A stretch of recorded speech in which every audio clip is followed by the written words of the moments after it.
takes to the sky, clouds rolling by like cotton candy hide.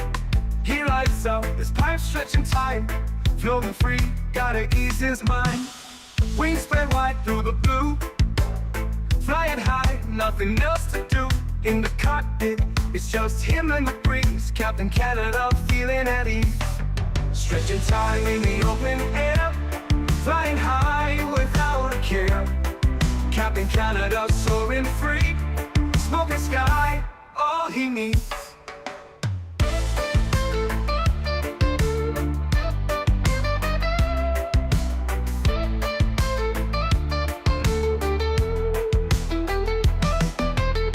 Turbulence can't shake his vibe, every puff makes him feel alive.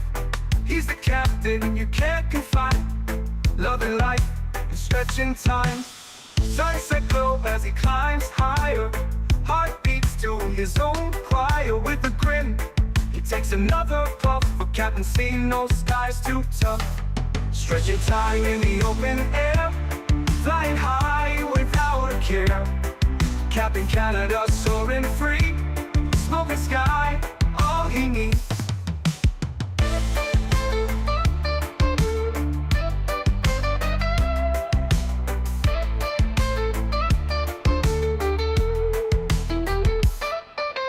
Stretching time in the open air, flying high without a care. Captain Canada soaring free, smoking sky, all he needs. Stretching time in the open air, flying high without a care. Captain Canada soaring free, smoking sky, all he needs.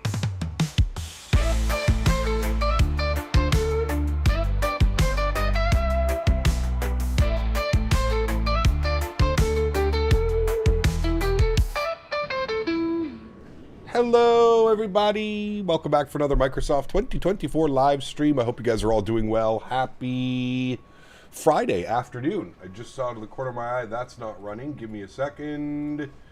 There we go. All right, we're good. Good to see everybody here. P. Thibs, welcome back, my friend. Hope you're doing well. Alex, good to see you, man. Clay, welcome back. Boeing fan, welcome. Cap Minnesota, good to see you.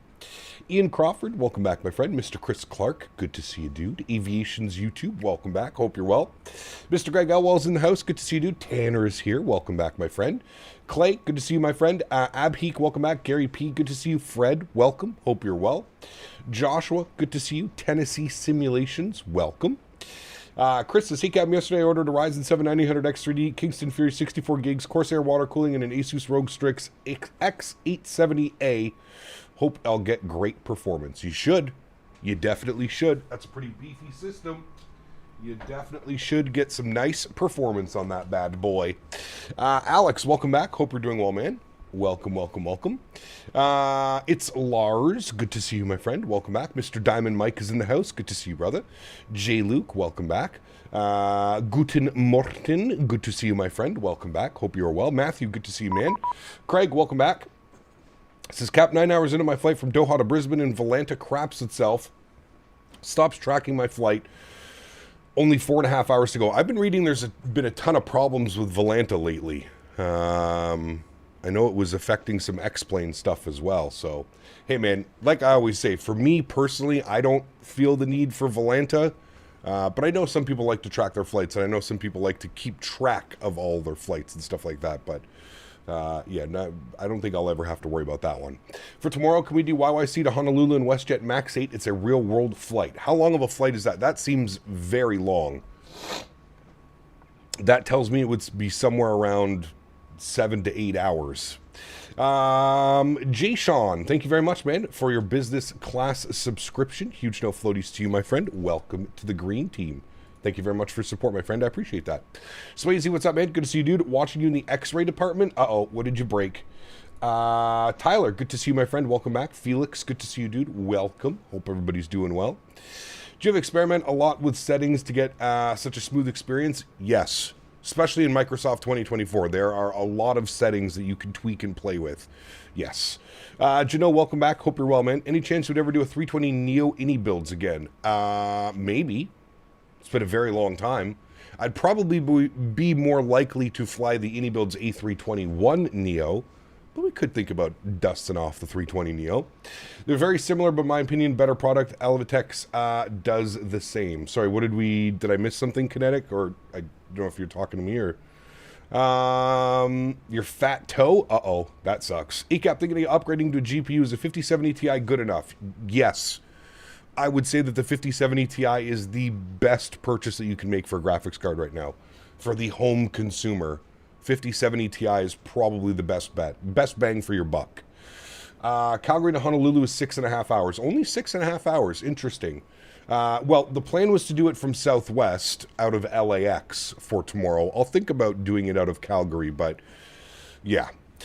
Steven, what's up, man? Good to see you, dude. Welcome back. I think you may have a new indie build scenery to showcase soon anyways. Yes, I did see that announcement this morning. Manchester. Very nice. Very nice. What's going on with that United inside the terminal? I don't know. Obviously a mix match of scenery. Pardon me. He might be on a freeware version of Tampa, or he's in a different simulator. He's either an X-Plane, P3D, anything really. Did you connect your water cooling and to the CPU fan connection or to the IAO connection? Probably to the IAO. I'll let Dan answer that one because Dan built the PC. I'm assuming he put it to the IAO. What's up, Cap? What do you think about the new Metar shortcut I sent you? It's good, Andy. I mean, to me, Andy, there's not much difference in between like clicking on this. Obviously, you can click on this and it'll pop it up, which is nice. But yeah, usually I'm on like the charts page. So to the charts, it's just the weather tab. It's kind of the same thing, right? I guess it just depends if you're on your flight page or on the airport page. But yes. We're the United Max on the left. Let's get the party started. Nice. For some reason, you're in the terminal, and there's also another airplane right behind you. Boarding has been completed as well, so we're looking good. Looks like we have ATC now. Miami Center has jumped online. Very nice. All right, friends, well, let's do it. Let's jump inside the aircraft. Let's get this bad boy programmed, ready to rock and roll. First Officer Henry was the goodest boy this morning, and he's got the aircraft powered up for us. So we'll start working on some stuff and banging out, getting this aircraft ready to rock and roll. We'll get some panel lights up on this guy. We'll turn our screen brightness down on this guy. There's nothing that drives me more crazy than when the screens are glowing in your face. Tried the X-Plane 12 demo. Honestly, really tempting. It's looking good, man. It's getting better and better. That's for sure. It's getting better and better. That is for sure. All right, let's go to our pause and it page. We're sitting on the ground here in Tampa, KTPA. We'll throw that into our reference airport. We'll go next page. We'll grab our left GPS. We'll set our IRS position. Beautiful. We'll clear that out. We'll request our flight plan. Send that over to company. Good. While all of that is going on, we'll get some panel brightness up on this bad boy. Very good.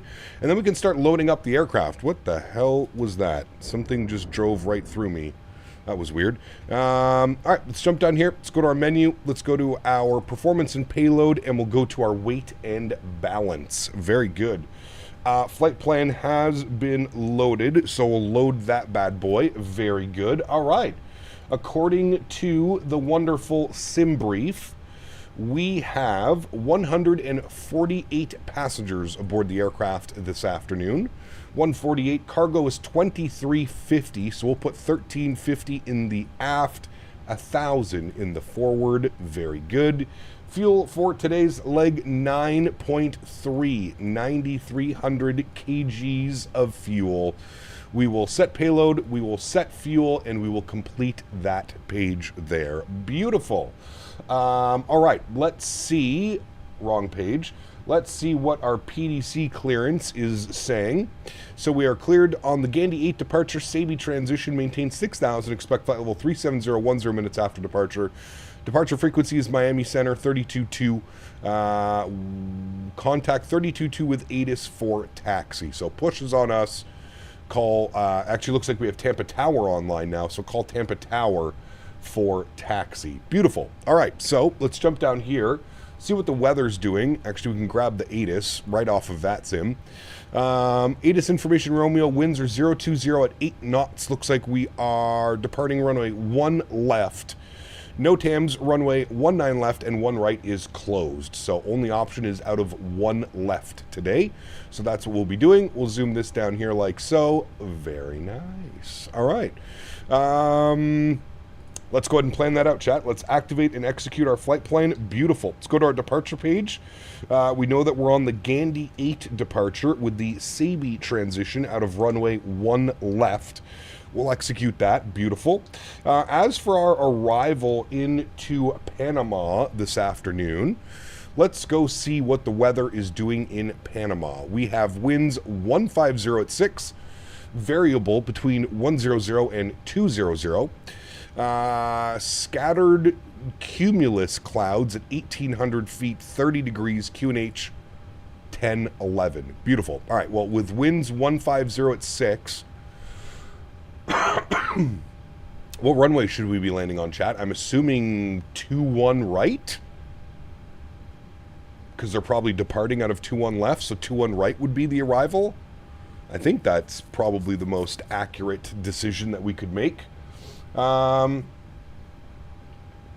don't know. SimBrief is telling me that we should expect 03 right. Which FMC am I using? I'm using the Cockpit Master FMC. You can put exclamation point FMC in chat. You can. TSA was looking for the Tampa tickler? Yeah, he was. Did you fix the stuttering with the Max? I did, yes. Take me down to the Panama City where the grass is green and the tickles are plenty. Ooh. Oh, won't you please take me? Wait, Yes. I said Panama City, not Davis's bedroom. Can't get anything right these days. Nice. Huge no floaties to you. I think that was Mr. Beaver. Appreciate you, brother. Thank you, Beaver. Thank you, my man. Okay. Well, I guess we should just plan runway 3. The arrival has us in for runway 3 right. So I think that's what we'll plan. Hopefully the winds by then are a little bit more favorable for runway 3. We'll see how that goes. But we'll plan for runway 3 right. We're going to be on the Osupa 2 arrival. Osupa 2 Alpha? No, it's right there. Osupa 2. Oh, there it is. We have the SECMA transition. And we're going to plan for the ILS 3 right. And if we pull this open, let's go to flights and we'll select our approach. We said ILS 3 right. What does that give us? ILS 3 right from Bobud? Yeah, ILS Yankee 3 right from Bobud. All right, well, that's what we want. So take you off, erase. The Osupa 2, SECMA, ILS Yankee 3 right from Bobud. Execute. Good. Let's go through our flight plan. I already see one discontinuity. We'll fill that in. Very good. Keep scrolling through. Everything else looks good there. Beautiful. Let's go to our NitRef tab. Let's plug in some numbers. 60.6 on the zero fuel weight, 9.2 on the fuel. We'll go with a reserve of 2, cost index of 25, cruising up at flight level 370 initially. We may do a step climb up to 390. We'll see what the winds are looking like. Cruise winds, 275 at 26. I don't think winds will be a factor all that much today. Our ISA deviation today, +8. Beautiful. Execute that. Let's go to our N1 limit. Let's jump back over to the electronic flight bag. Let's go ahead and copy FMS data. We're going flaps 5, AC on, anti-ice off. Calculate our V speeds. So it looks like we want a flex of 44 degrees, or a cell temp, not a flex. We're not flying Airbus cap. Cell temp of 44 degrees, good. Should give us 86.4 on the N1. Go to our takeoff. Flaps will be 5 degrees. CG weights 21.1. Trim value 560. V speeds are showing 39, 41, 52. I'm getting 38, 40, 51. Perfectly fine with all of those. All right, beautiful. Everything looks good there, friends. Let's go ahead and spool up the APU. While we're doing all of this, we can go to our systems page and we can go one page back and go doors. We're going to close all the doors. Very good. Hopefully everybody's already on board because the doors are closed. And then we're going to want to go to our ground support. We can remove the chocks for now. We'll get our traffic range ring up. We need to get our TCAS set up, 2135 for us. 2135. Turn that on and reporting. Very good. And then we're just waiting for APU chat. We'll get in the local pressure. 3017. Set up nicely. Very good. Hiccup Copa does a flight from St. Martin to Tocumen a few times a week. They do. That's definitely one we'll have to do that. That's United flight. I've been on that route with Copa. Yeah, we're flying Copa. There was somebody else at the airport who was flying United. I don't know if he's flying with us, but does Cap have any tutorials? Lars, I don't really have any tutorials. I kind of always think about it as, if you want to learn anything, just come hang out in the stream, man. If you have any questions, comments, concerns, we always do our best to try and answer everything in stream. But no, I don't really have any tutorials. The only really tutorial that I have up is for the Tobii eye tracker, which is on my channel. If you click on the videos tab, not the live tab. But no, not really. And I heard you, sorry, I saw you asking earlier, and I was saying hello to everybody. Exclamation point schedule, if you would like to know my schedule. Wednesday, 2 streams a day, 1 in the morning, 1 in the evening, and then we're live Friday, Saturday, Sunday as well. We are weekend warriors over here. He got thrown doing Valeris ops, Mexico City to Fresno. Nice. Enjoy, man. Then do some BA ops from London, Milan, London, Dublin. Sounds like a great day, man. We'll do my UUEE to URSS flight tomorrow. Nice. I hope everything goes well. I've been thinking of switching to Volanta to Elevitex because I'm really not liking Volanta anymore. My big thing with Volanta is it's just a resource hog for no reason. No reason should it be using that much resources on the back end of your PC. APU generator is online. APU bleed comes online. There is duct pressure. Beautiful. We'll get our anti-collision light on. We'll get our seatbelt signs on. We'll go all the way up here. Get our window heat on. We'll flip this over to APU gen. And we're looking good, chat. Let's come down here. Disconnect the ground power. Set that. We'll go back to the main page. Performance and payload. Good. We'll go to GSX. We'll prepare for pushback and departure. Very nice, my friends. Mr. Davis, good to see you, my friend. Did the Korean fried chicken with soy garlic sauce last night. It was a hit. Can I have some, please? That'd be nice. Remember what makes the MAX slow on startup? Yes. Copa seems to have an all 737 fleet. They do, correct. Yes. Another cool flight that we could do in the future is they do Toronto to Panama in the MAX8. I think it's like 5.5 hour flight, something like that. Join the Discord. Thank you. Cap, I'm someone like yourself that waits for a beta to be finished, but boy, Sim Update 4 is amazing for me. Nice. Good news. I'm glad you are enjoying it, my friend. It's really all that matters, right? That's all that matters, my friend. All right, we got a Copa beside us. That United pushback, so we're going to wait for that United to get out of the way. And then we'll be good to go, friends.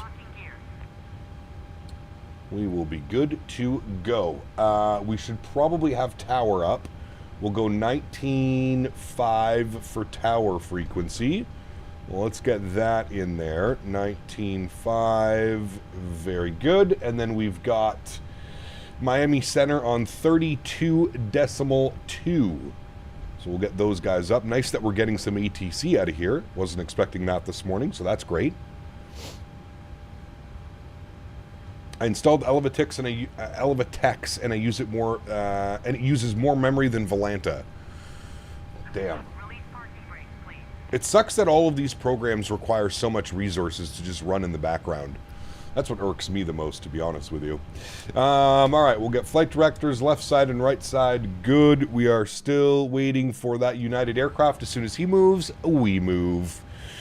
On the way to Tampa, fuel, praying for you. Thank you. Thank you. Thank you. We're already fueled, sir. We're ready to go. Speaking of fuel, we need to get center pumps turned on as well, because we have lots of fuel today. 9.3. Do you think Beyond ATC would help me get comfortable with VATSIM? Absolutely. Beyond ATC. Yeah, 394 Tampa Tower. Thank you, Romeo, runway 1 left taxi. Yeah, Victor 2. There's a couple programs that can really help. Say Intentions is another good one that can help as well. Cope also does Montreal to Panama on the NG. Nice. Very nice.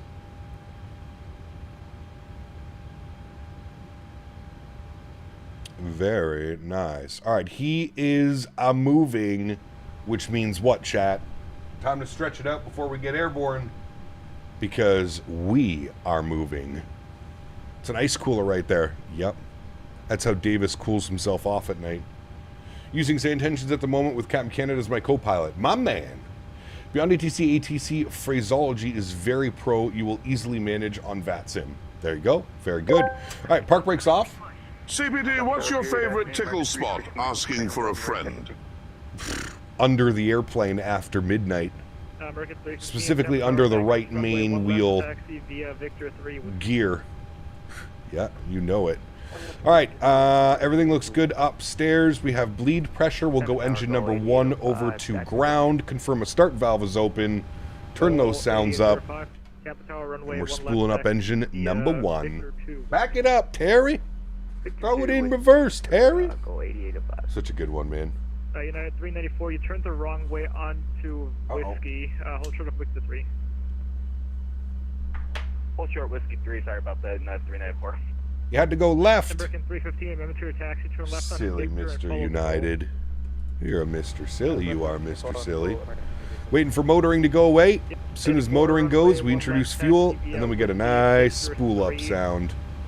There goes motoring. We'll introduce fuel, and here's a wing view. Victor 3, Victor 1 Whiskey, 1 left. Captain, is it true the Flyby R380 is not working for 2024? I'm sure it is in the developer version of it. What is this not a real pilot all about? I see no difference here. It's because everybody seems to be putting quote-unquote real-world pilot in their titles. We have to compete with the real-world pilots somehow.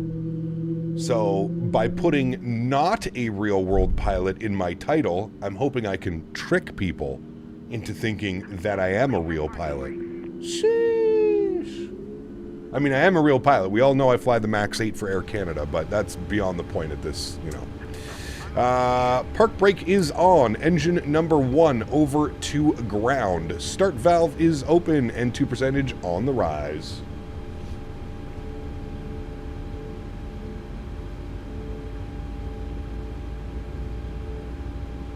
Every time I load Microsoft 24, my controller settings seem to reset. What am I doing wrong? Is there a different profile that it's trying to load for you?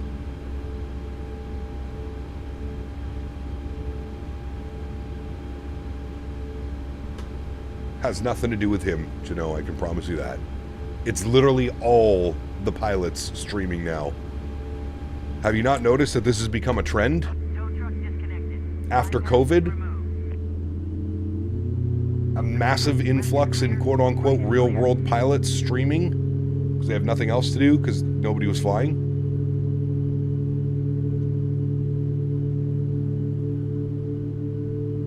Check out the Thrustmaster Airbus pack, or is my Logitech 3D Pro good enough? Well, it would be a big step forward for sure. I think real-world pilot not would be more appropriate. True. Yeah.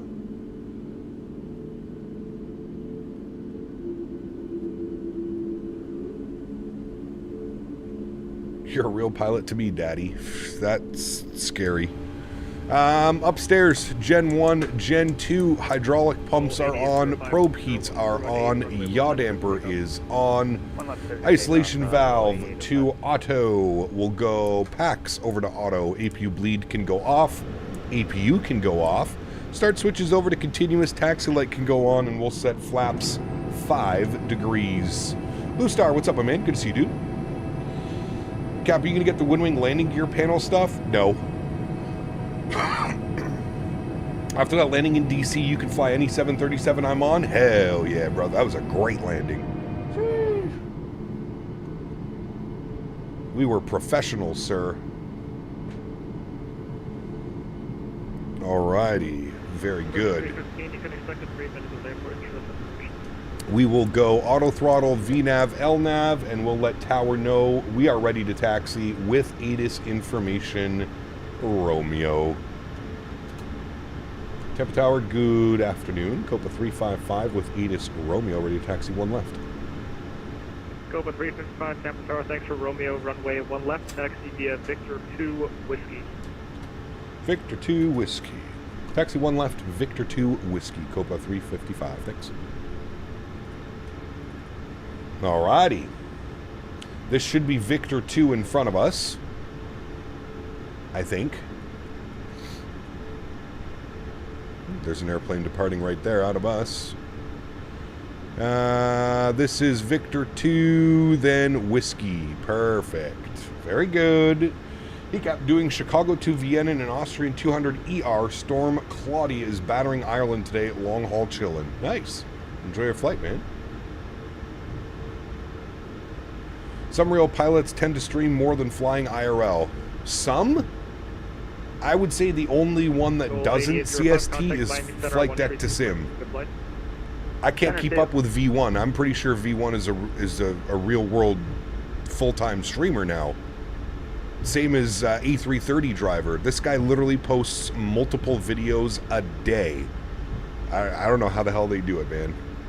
I don't know. Doesn't V1 have like 4 kids too? How the hell does this guy stream every day? Did you know A330 driver is a pilot? He never tells anyone. Correct. Not like it's in the title every stream.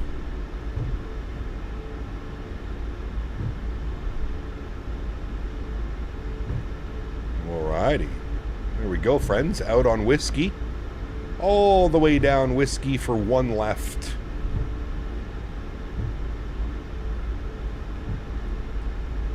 Real world sim pilot. Hell yeah, brother.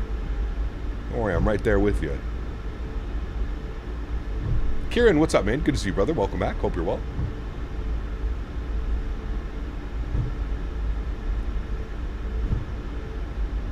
Having a wife helps for having kids. Just a tad. Just a tad. Get on board with that one. Man, look at the weather here today in Tampa. What a beautiful day. Not a cloud to be seen. Hope that I don't have kids that I don't know of. If there's anybody in chat that has kids that they don't know of, it's you. If I would stream as much as V1, I'd probably be twice divorced and homeless. American 315 with 0108. Oh, man. I'm telling you, brother. I'm telling you, man.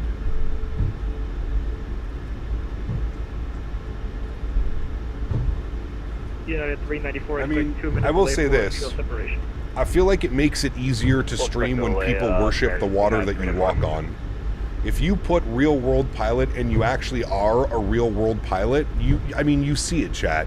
You see how people behave in my chat, and then you go over to like a V1 or a Flight Deck to Sim or an A330 driver video, and you see the exact same people, and they are completely different characters on those channels.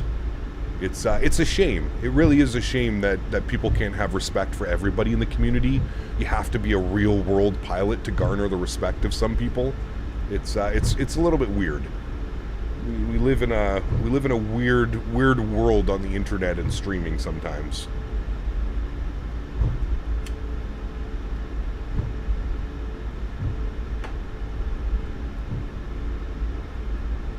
Alright, there's that United that we were pushing back right behind. The weather in Tampa is so nice, it looks great for tickling.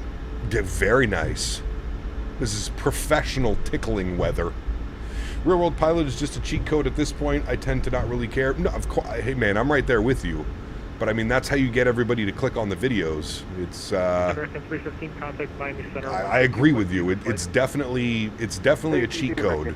If you want viewers and you want views, just put real world airline pilot or real world pilot in your title, and I promise you, you'll have more views than not. MVFR thunderstorms and rain in the TAF in Panama. Ooh. Of course, I'm flying it. It has to be. A push to get your PPL? No. I could care less. I don't give a shit what people think about me on the internet, to be honest with you. Whether I'm a real pilot or not a real pilot. I can promise you that I probably fly the sim better than most real pilots. Because they're used to flying in the real world, and I'm used to flying in my sim for thousands of hours. Copa 355, expect 2 minute delay for trail separation. 2-minute delay, don't worry, scope of 355, thanks.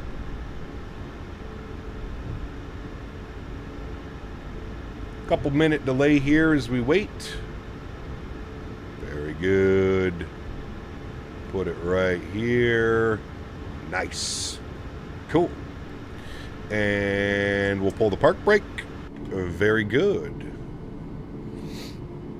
I find it funny when a PPL holder who flies once a month uses a cheat code as if they were an airline pilot. Correct. Yes.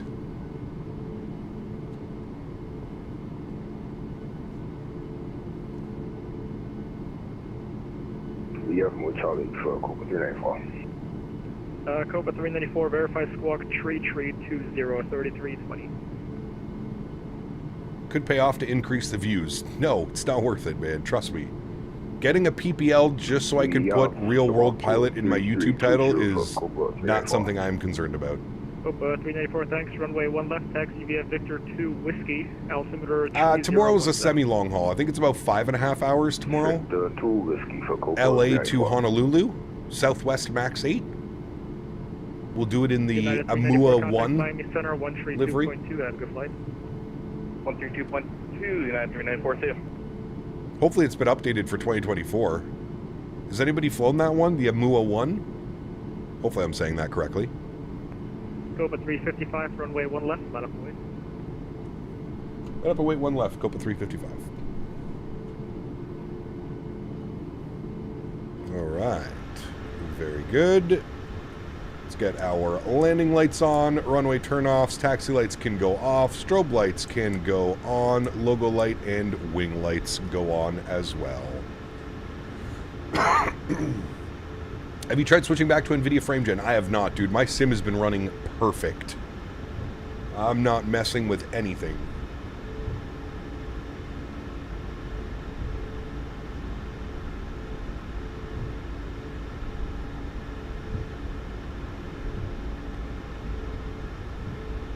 I like turtles. Me too. Copa 355, 1010 at 8, runway 1 left, clear for takeoff. 1 left, cleared for takeoff. Copa 355, thanks. Alright, chat. Y'all ready to go? I hope so. Go cams on, sounds are up. Let's go flying. Throttles to about 40%, slight nose down pressure on the yoke.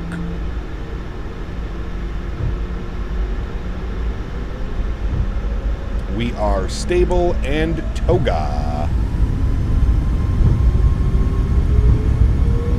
Takeoff power is set.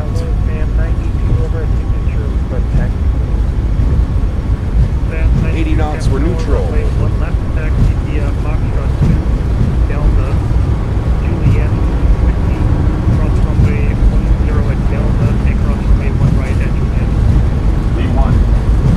Rotate. Runway 1 left via Foxtrot 2, Delta, Juliet, Whiskey, cross 10 at Delta, and 1 Positive right rate. at Juliet. Gear up. And 92. Pitch for climb.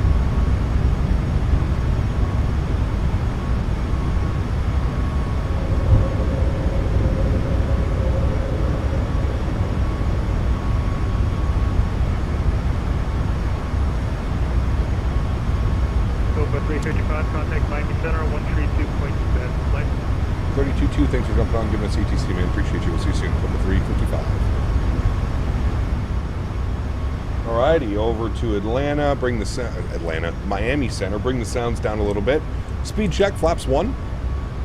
Miami Center, good afternoon. Copa 355 off out of Tampa. 2,000, climbing 6,000.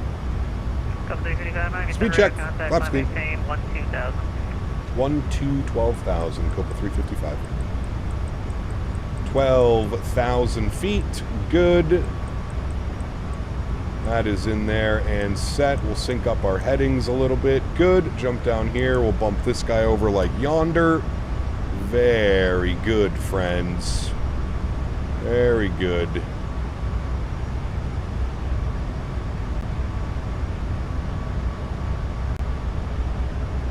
That was weird. American 1691, or 1681, contact Miami approach 126.852. Do you fly the flight factor? No. American 1681, 62. I do not. Copa 355, turn left direct Gandhi. Left direct Gandhi for Copa 355. Alrighty, left direct Gandhi. United 394, I'll have higher in a couple miles. Roger. Sun Country 8755, NASA approach is closed up, frequency change approved, have a good one. Measure 810, Getting weird audio things again. It might be the livery. So, pilot, what's up, man? Good to see you, dude. Welcome back.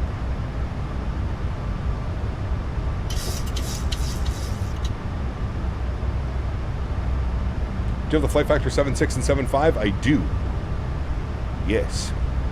All right, 8,500 feet. We'll go autopilot 1 back up into the flight deck. That down a little bit. Lilo pilot, what's up, man? Good to see you, dude. Welcome back.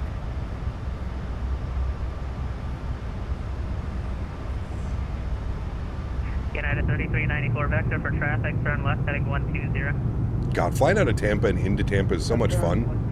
There's the airport right there off our left wing. United 394, climb and maintain flight level 390. It just finished LCY, GBA, LCY, and the FSS E190. She behaved well and did a 231. Nice. I'll have higher in about 10 miles. That's good, Copa 355. All right, 10,000 feet. Landing lights are off. Runway turnoffs can go off. Start switches can go off. Logo light and wing lights can go off. Very good. And higher in about 10 miles. So we're keeping 12,000. There's Tampa off our left wing. Very nice. You sure not a real pilot? I am sure. Actually positive. After I land in Detroit, I'm going to do a return leg back, but Daniel Barry is going to have to wait on a later flight because I had a ton of angry passengers. We can't have that happening. No. Must keep the passengers happy. Any chance we'll check out the flight factor 7.5 while we wait for the Bluebird? No, probably not. 13,000. Cap, getting some Indian food tomorrow for dinner? Nice. FedEx 107, Miami Star, hello, climb nice. flight level 350, that's going to be the final.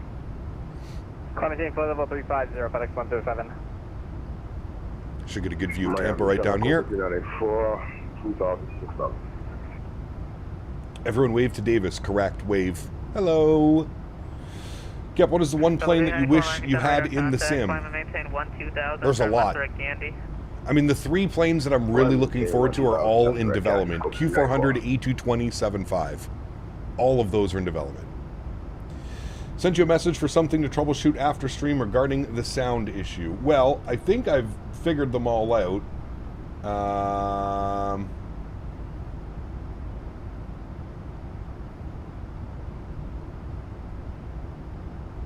Interesting. CST, very interesting. I don't think it has anything to do with that. I think what it has to do is the... I'm pretty sure we've nailed it down. Maintain flight level 370. Climb flight level 370, Copa 355. I'm pretty sure it has to do with the object LOD for the aircraft, because all of that changed in SU3. This is a third-party livery, and I'm pretty sure that's what's causing it, is liveries that are not compatible with Microsoft 2024 SU3, because that's what we were having issues with the aircraft as well. It just was not compatible. You on 1440p? I am on 1440p, correct. JetBlue 1203, runway, stand by 1 second. Need that A220 right now. If my name doesn't give off hints as to why, brother, I'm telling you, man. JetBlue 1203, runway 6, taxi. We need that badly. Golf 1, Foxtrot. Badly. Runway 6, via Golf 1, Foxtrot. JetBlue What Air Force base is that, chat? Crazy that there's like 3... It's doing it again. It's definitely the livery, chat. It's 100% the livery. You can tell as soon as you switch wing views. It's 100% the livery. 100%.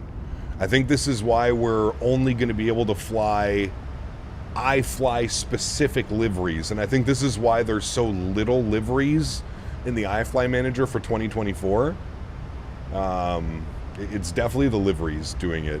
It's causing those weird stutters, sound crackles. McDill, that's what it is. Thank you. I knew it had a funny name. McDill. Sam 92 through That's the one. 2000 McDill. for 6000. Sam 92, Miami Center, radar contact, climb and maintain 12000. McDill. Climb maintain 12000, Sam 92. Flight brought a smile to my face for two reasons. First, I took a look at this flight, long time, and if I'm not mistaken, it was my first flight after COVID. Nice, very cool, man. Very cool. Like I said the other day, they're sure making it hard for newbies to really get into FS. Yes and no. It's always kind of been that way, to be honest with you, Ian. It's always been that way. Yeah, do you know? Oh my God. I've already explained what it is, man. It's the livery. There's not much else. It's not the computer. It's not the computer. It's the livery. I've already explained it. How many times today have I already explained it? Do I need to explain it again for you specifically? Would you like to listen this time and maybe I'll explain it? I almost forgot about the Synaptic A220. Haven't heard anything about them since FS Expo. They've been quiet. Part of me, CST, part of me was thinking it probably shouldn't have been. I don't know if it was the smartest. I don't know if it was the smartest decision to bring their A220 to FS Expo. I still feel like it was in such an early stage that it might have put people off. And I think maybe the community feedback that they received off it being put off was what's caused a lot of the delays, How does the livery impact it? I'm not understanding clearly.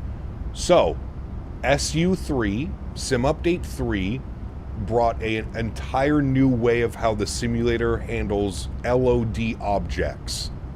That's why we're having an issue with the aircraft until we updated the aircraft.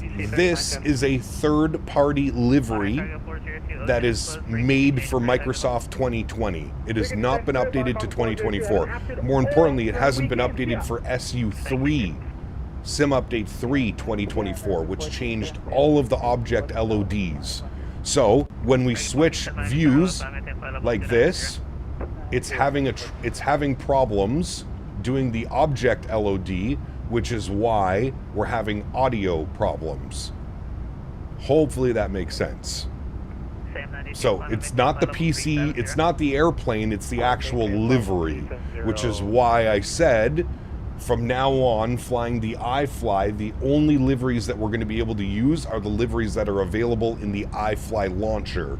If you have the iFly and you toggle between 2020 and 2024, you'll see that there is a lot more liveries available for 2024 than there is for 2020. That is what I have gathered this week flying this aircraft, and yeah. What were the issues with the stutters? I just explained it. Even though there's no Allegiant working in 2024 for the iFly. Correct. There is no Allegiant livery. Yeah. iFly, FY, it's delayed till Q1, the E220. Yes, they said that in their Discord. Boom, what's up, man? Good to see you, dude. Welcome back. Hope you're well. Matthew, good to see you as well, man. Welcome back. Hope you're well, my man. I'm using iFly liveries and still get the stutters. Not entirely sure what it is. See, when I used the iFly liveries, we're perfectly fine. We didn't have any problems. We flew, after I did the update, I was flying around LA, and yeah. Boy, those are quite bad. Sorry, I just came back as you were explaining it without realizing that you were talking about it already. No, you're fine, Kinetic. You're fine. Do you think it's rude that the liveries don't work? I think it's kind of crazy that the aircraft has been out in 2024 for how long now? I would say at least 6 months the aircraft has been out, and a lot of the liveries still haven't been updated yet. I do find that a little bit weird. Yeah. Special Hawaiian livery for Southwest livery is not on the iFly Manager. Yeah, correct. We're just going to have to fly regular Southwest tomorrow. Regular Southwest. Correct. Identified. What's up, my man? Good to see you, dude. Only stuttering on the wing viewer and the cockpit, too. It's doing it in both. It's doing it in both. It's, I should have known downloading third-party liveries would probably do this. I probably should have stuck to it, but again, there's so many liveries that are missing from the iFly manager. It makes it difficult to do all the routes that we want to do, right? Like there's no Copa, there's no Allegiant livery, there's no nothing. It's yeah, it's shitty. Kind of sucks. What's the route for tomorrow? Tomorrow we are doing Los Angeles to Honolulu, long haul, LA to Honolulu. B2, what's up, man? Good to see you, dude. Welcome back. Hope you're well. Happy Friday afternoon. The virtual airline I fly for removed Hawaiian and added their routes to Alaska. Interesting. Welcome. I'm gonna head out for now for work. Enjoy the flight. Aviation Gaming, thanks for hanging out, man. Appreciate you, dude. MU1 works, honestly, even if they're labeled 2020 only, they still work. Not for me, Miles. Not for me, my man. We're getting those issues that we had. Now, it's not as bad. It's not as bad as it was with the aircraft out of date, but it's still bad. You're still randomly getting audio pops and stutters. Instead of LAX, you should do LGB. Where's LGB? What airport is that? Long Beach? Could see myself doing Los Angeles to Honolulu as well with the Bluebird 75 is out. That'd be a good one. Some good cargo ops for sure. Might do that with the 777-2. I just bought the sound packs. Nice. Nice. Do they fly? Who flies out of Long Beach though? They even fly? Do we even try to remember if we have a Long Beach scenery? I think we do. By route, Long Beach.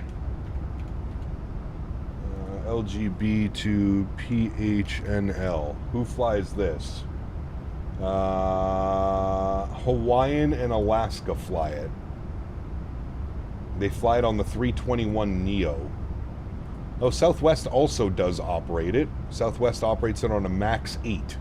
5 hours and 18 minutes. Maybe. I'll have to see. I can't remember if the Long Beach scenery was any good that we had for 2024. I can't remember if it's any good. Long Beach's fire cap, DM off stream, and I'll try and help you out so you can rip Allegiant. Yeah. I mean, there's not much to help out, man. The liveries aren't compatible, and they're causing issues. I don't. There's. We won't fly Allegiant from Long Beach to Honolulu. It'll be Southwest. It's a warm, beautiful day in Minnesota. I'm celebrating by staying indoors, doing some Australian ops in the sim. Nice. Very nice. Southwest does LGB to Honolulu, also SMF to Honolulu. That's a good one. There's a Long Beach scenery, but it was half-assed and doesn't work with 2024. That's what I was scared of. Hawaiian call sign is now Alaska because Alaska acquired Hawaiian. Correct. There's still Hawaiian ops, though. But yes. Do I have to do anything for next week or not sure yet? Not sure yet. Mikkel, what's up, my friend? Good to see you. Welcome back, sir. Hope you're well. Welcome, welcome.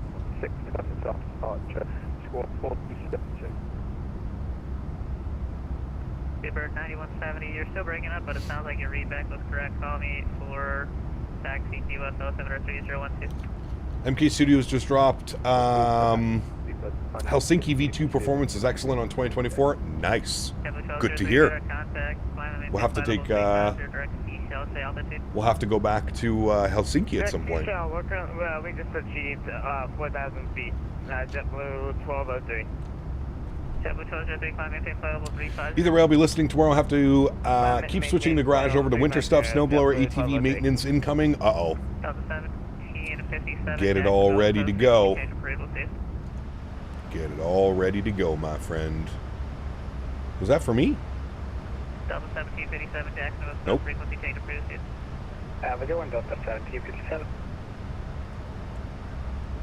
I don't know how far out Miami controls. Let's see. Oh, shit. We're with Miami for a while, chat. All the way down till about halfway into Cuba. Cuba airspace. We're just going to have to deal with these audio pops. Hopefully they're not too crazy, but Did iFly ever update their flight model for 2024? I remember the plane being so unstable, even a slight crosswind on final approach, it always felt it was all over the place. Kind of still feels that way, Vine. It's been updated, it's been tuned, but we're still waiting for a full native 2024 version. Right now, it's still only a compatibility version for 2024. Time for orientation. I come back hopefully before the stream. I love you all more than I love my kids. He has no kids, so he doesn't love us, chat. Doesn't love us. He says he loves us. I don't think he really loves us. On course to Naples, 3014. Oh, Captain Crew, happy Friday. Did a flight from Tampa to New Orleans, Southwest 951. Nice. Very good. 8340 next week? Probably not. Maybe. Probably not. I think we'll take some time for iFly native. Yes, because they're pushing quite a substantial update. They're bringing a new tablet as well. So a new tablet with the update, I believe, is coming. That'll be good at least. Sean, 41 months, says, friends, hope everyone's having a good day. Thank you so much, Sean, for 41 months. Huge no floaties to you, my friend. Thank you, brother. If Davis loved us, he would come to Flight Sim Expo. I agree. I agree. 100%. Wholeheartedly agree, my friend. Wholeheartedly agree. If he truly cared about us, he would be there. Sadly, he does not. Chilling right now on cruise going Vancouver to Whitehorse. Nice. XLT 588 Gaming asked me, can you make kids from tickling? Nah, tickling ain't gonna get you kids, you limp dick lunatic. It's just a way to annoy the hell out of someone and maybe get a laugh or two. If you're looking for kids, you gotta go down a completely different, messier road. You feel me? Ain't nobody got time for that. Nice.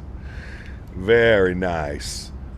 Huge no floaties to you, XLT. Thank you very much as well for the continued support through the good old Tangia. Thank you, brother. If PMDG would make a native version of the 777 for 2024, that would be awesome. They already have. The PMDG 777, 300ER Freighter, and 200ER and 200LR all have their own native 2024 versions. Lizard. Corbett spitting health facts, correct. The birds and the bees with Corbett, correct. Is 2024 worth switching? Depends on your system specs.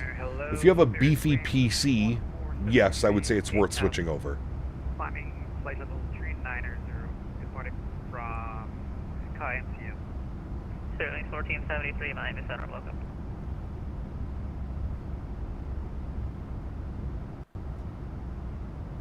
So I move over to 2024, it will be good to go. Yep. It's good to go. Good to go.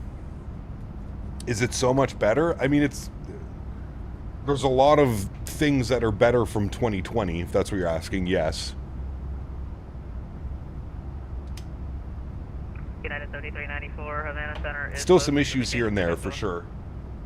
Need the NGs? So bad. Captain, how are kids made? That's a Google. That's a Google question, not a captain question.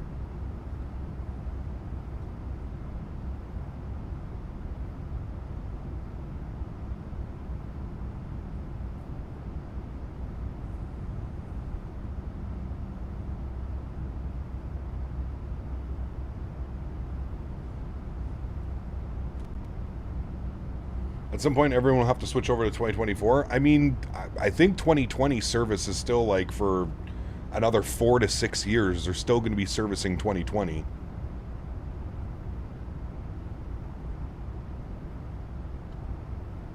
PMDG's working on a 7.4. They are, correct.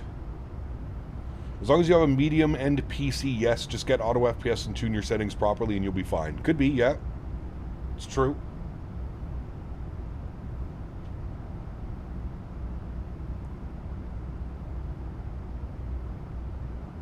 So nervous to try VATSIM. I tried it once, and they gave me a random waypoint to go to, and I was lost and disconnected. Uh-oh. Yeah, make sure you've got your flight plan up. If you have Navigraph, Navigraph is a great help as well. Glad the wife isn't here for this one. She still doesn't get how grown men were talking about tickling each other from the other stream. 0.79 for American 260. Nice.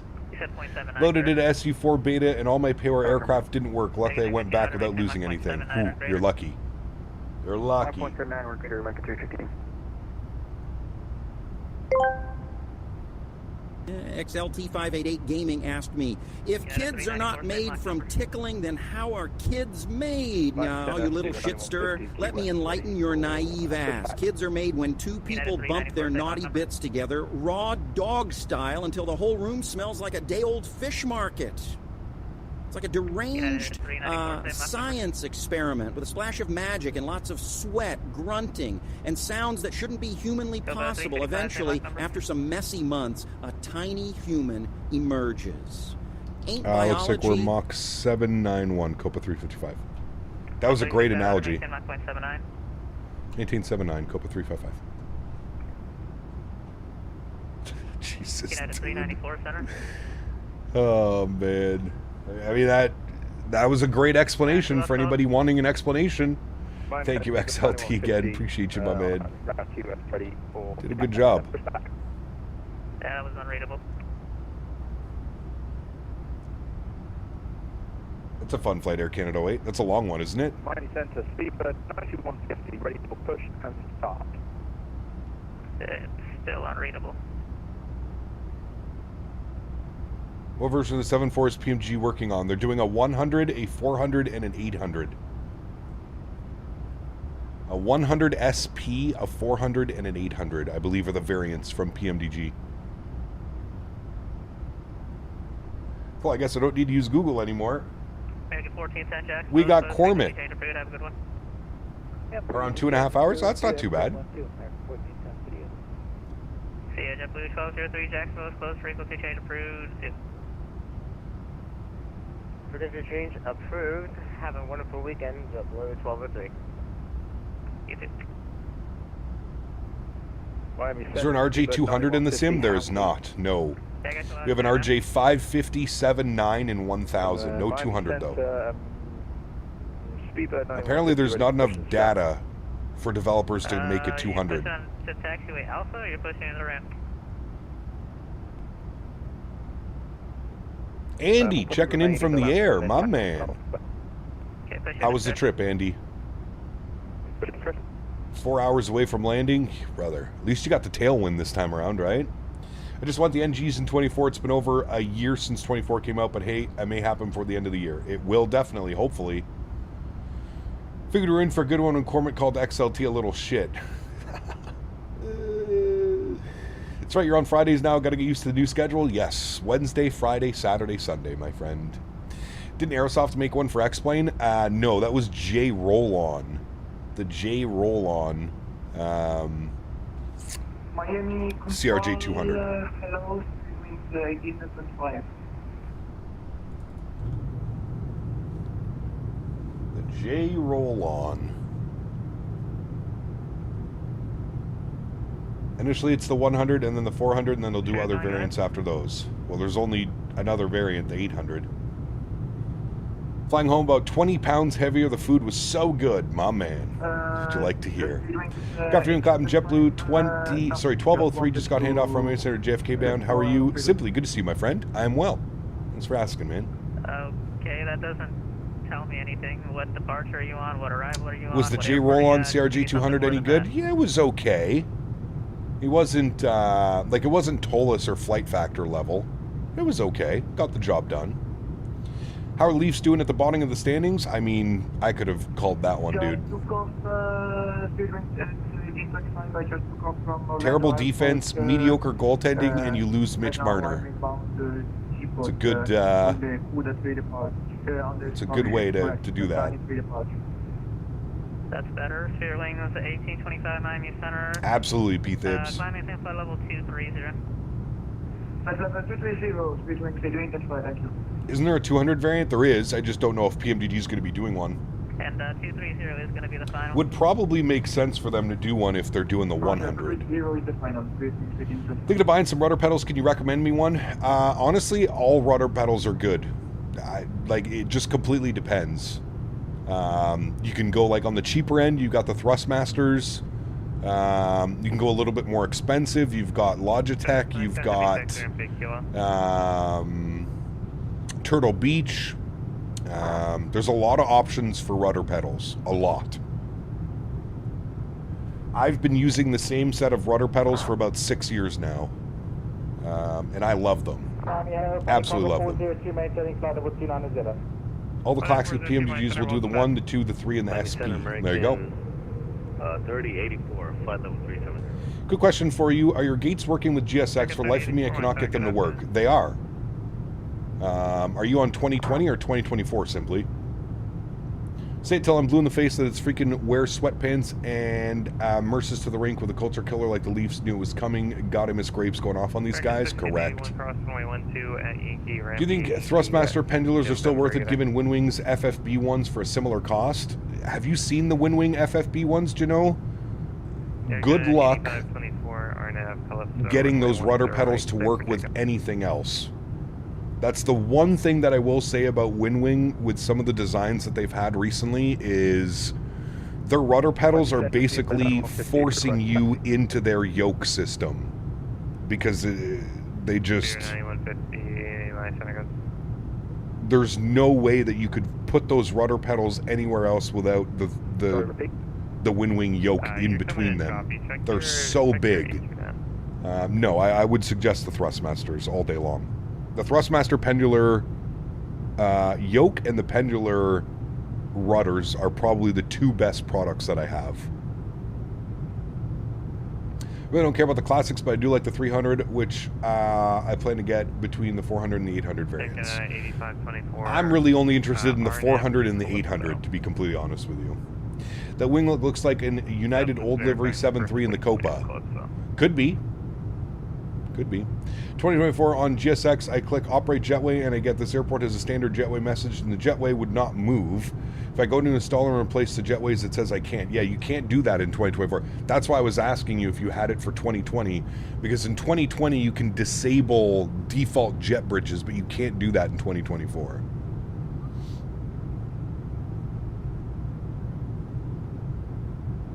The Copa livery is basically a continental livery, just as Copa Airlines. Correct. Yes. I've always seen Copa as a Central American United. Not wrong. Not wrong at all. There's Key West down there, chat. Well, that's not really Key West. Those are part of the Keys. Key West is probably off this side somewhere. Up here. Somewhere down there. I think we've burned off all the fuel in the center pumps, which we have, so we'll turn those guys off now. Very good. And he wanted us to maintain Mach 0.79er. Said it worked for you. Do you know any workarounds? Well, again, it depends. We're using a default scenery or we're using a third-party scenery. If you're using a third-party scenery, just go and get a GSX profile and that should make it work. If you're using default, I'm not quite sure. I don't use a lot of default sceneries. Waiting for more Windwing Boeing products because I want to build a basic flight deck, but I don't really tell my wife. Shh, nice.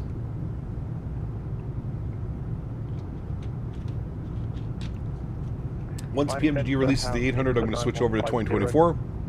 But seeing Bluebird might not be fully 2024, I'm up against the wall with that decision. I believe Bluebird is also giving us a compatibility version of the 7.5 for 2024. So we should be getting both. Say again? One for 2020, one for 2024. I don't know what is the problem, because everything from the PC and my end is reading normal and responsive to my New Cap, greetings from Holland. Good to see you. Just to relax. Welcome back. No, it actually is perfectly clear now. Clarence, when you're ready.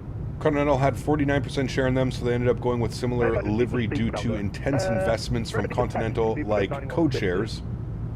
Continental dropped Receive your clearance already, or all no? the investments in 2008. Huh. I do have JSX profiles for my third-party airports, but still no joy. That's Yeah, weird. from maybe one of your other Very previous colleague, but yeah, I've had clearance for 4 minus. Okay, cool. Spirit 9150, runway 9er, taxi via Alpha. Taxi to Alpha, Speedbird 9150, thank you, sir. Still using the Toby tracker? I am. Yep. I'm just not a big fan of... I don't like moving the camera all that much, Dennis. I use it when I'm shooting like a visual approach or while I'm taxiing around the airport. I don't like having it on constantly so that my head is always moving the camera. I find it a little bit annoying.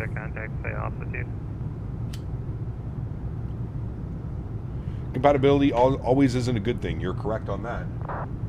You are correct on that, my friend. Offline frequency change approved. Go ahead. Unicom American 250, have good one. Seems like you're against Winwing. I understand your partnership with Thrustmaster, but I think they're different consumers. Let's appreciate both. Saying that as a Thrustmaster user. I'm not against Winwing at all. I think they're absolutely killing the market right now, Maximilian. What I said is there's certain products that I feel they're forcing you to buy. Like, if you were at FS Expo and you saw their force feedback rudder pedals, you would know exactly what I'm talking about. If you want to buy the force feedback rudder pedals, you have to buy the yoke. There's no way. They're so big and they're designed to hold the Winwing pendular yoke that they're coming out with. You have to put them together. I don't think there's any way that you can just buy the rudder pedal. I mean, I'm sure you can just buy the rudder pedals, but it's going to look really weird and awkward because the entire rudder assembly is built around having a pendular yoke right down the middle of them. That was my only concern with Winwing. Other than that, they're killing it right now, dude. There's no other peripheral developer that's doing what Winwing is doing right now. These guys are balls to the wall. They are going hard. They are trying to corner the market, and they're doing a pretty damn good job. But I'm just speaking truthfully to you. I'm not gonna lie and say, oh yeah, they look great. That is my genuine concern. The rudder pedals look cool, but the fact that you have to buy a $700 yoke to put in the rudder pedals makes it kind of, that's over $1,000 for a yoke and rudder pedal assembly. That's expensive. It's a lot of money. Shell 7 departures on as filed. Climb and maintain 2,000. I expect. Trexo, what's up, man? Good to see you, dude. 10 zeros after departure. Departure that's frequency squawk 2330. Winwing does have rudders, just not in the style of Boeing. Correct, yeah. They also showed their Airbus rudder pedals, which in my opinion make much more sense. The Winwing Airbus rudder pedals look pretty good. I'd be curious to see what the price point is going to be for those. But they look pretty nice.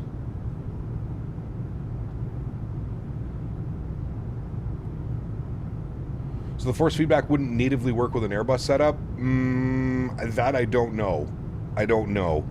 Winwing is also kind of weird with their products, right? How the FMCs only work for... Frequency change approved. Thanks for ATC, man. Have a great afternoon. Copa 355. See ya. See ya. Air Canada 85. Alrighty, over to Unicom. Same level 330. 122.8. Very good. Does the iFly Max in 2024 have RAS enabled? I believe so. I believe you can turn it on. Yes.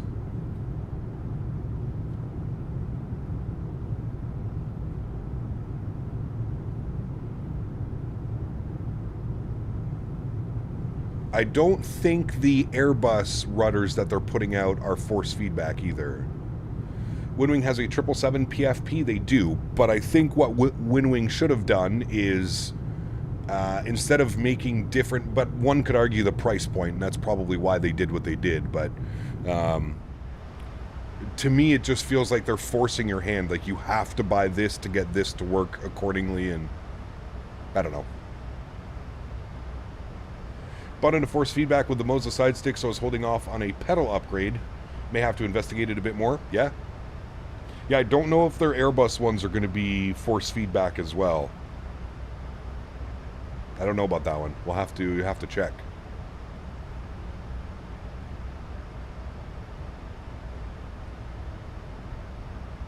Yeah, isn't the 7.4 and the 777 FMC the exact same? I always thought it was. I could be wrong. 3 weeks ago, I sent my hearing aids in for service. I've heard nothing since. Nice. Boom-dum. Gap out the Boeing MCP and FMS, and they all work with PMDG 73, 777, and iFly MAX natively. That's good. Very good. 747 FMC is orange backlighting while the 777 is green. Is that the only difference, though?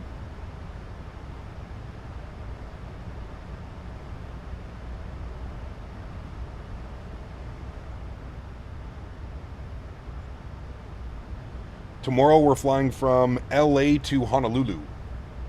Southwest MAX8.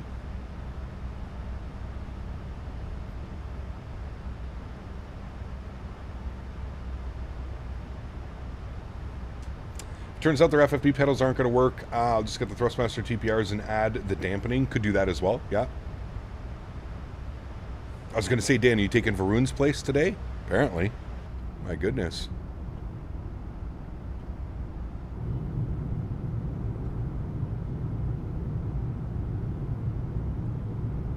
Just did the LA to Honolulu flight. Lots of water. Lots of water. About 5 hours of water. Yeah, she's a long one. Player, what's up, man? Good to see you guys. Guys, give me 2 seconds. Quick little bathroom break. I will be right back.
All right, we're back, chat. I see we have made it over Cuba as well. I can go down now a little bit.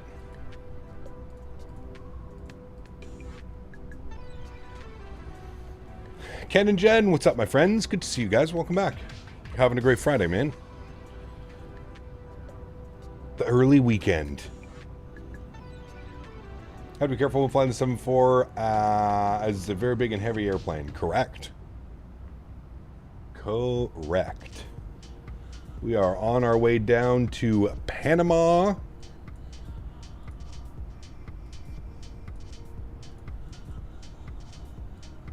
Straight south. Literally straight south.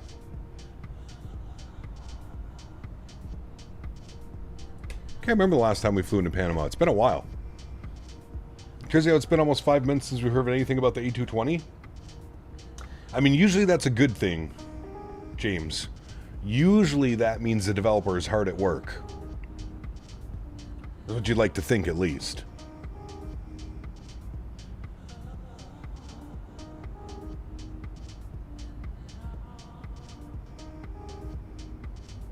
I have one of those days where I take a vitamin to improve my memory, but I can't remember if I took it today or not. One of those days, eh, Dan? Wish we had good Mexico City airport scenery, don't we? We have, I think there's decent Mexico City. I think you're right, it's not like mind-blowing, but I think there's decent third-party scenery for it. I also thought there was a freeware on flightsim.to that was really good. I could be thinking of something else, but... And yes, if you're not in these developers' discords, that's where a lot of the information gets kind of shared. So I would suggest joining like the AnyBuilds Discord, the Synaptic Discord, PMDG Discord. The devs for the 220 are active on their Discord. They basically said they took the summer off after the expo and are back to work once the fall started. Well, there you go. Interesting choice, but there you go. I think what they were doing is I think they were waiting for certain aspects of the airplane to get done. The flight model, the texturing, the modeling, etc., etc.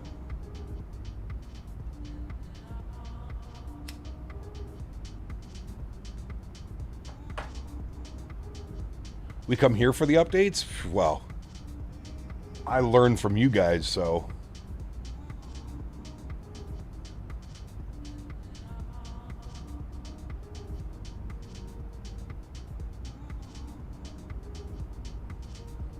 Must be nice to take a whole summer off all the days when I was in school, right, Ken? Man, summer holiday, dude. You remember those? I mean, you got kids, Ken. I'm sure they're still enjoying it, right? Summer holiday, baby.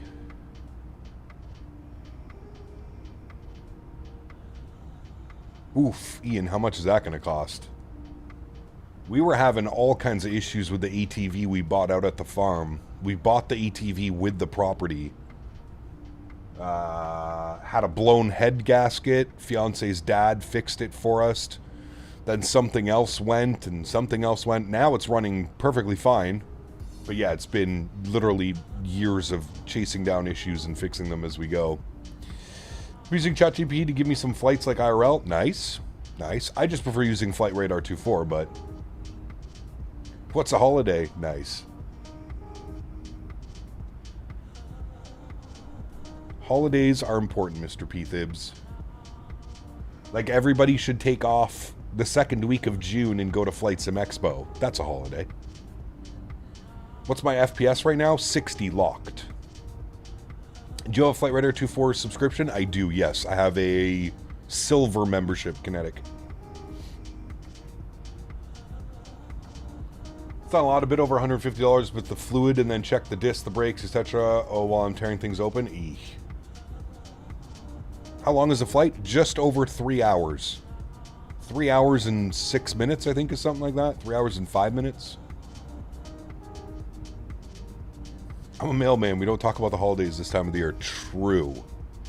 You guys are swamped.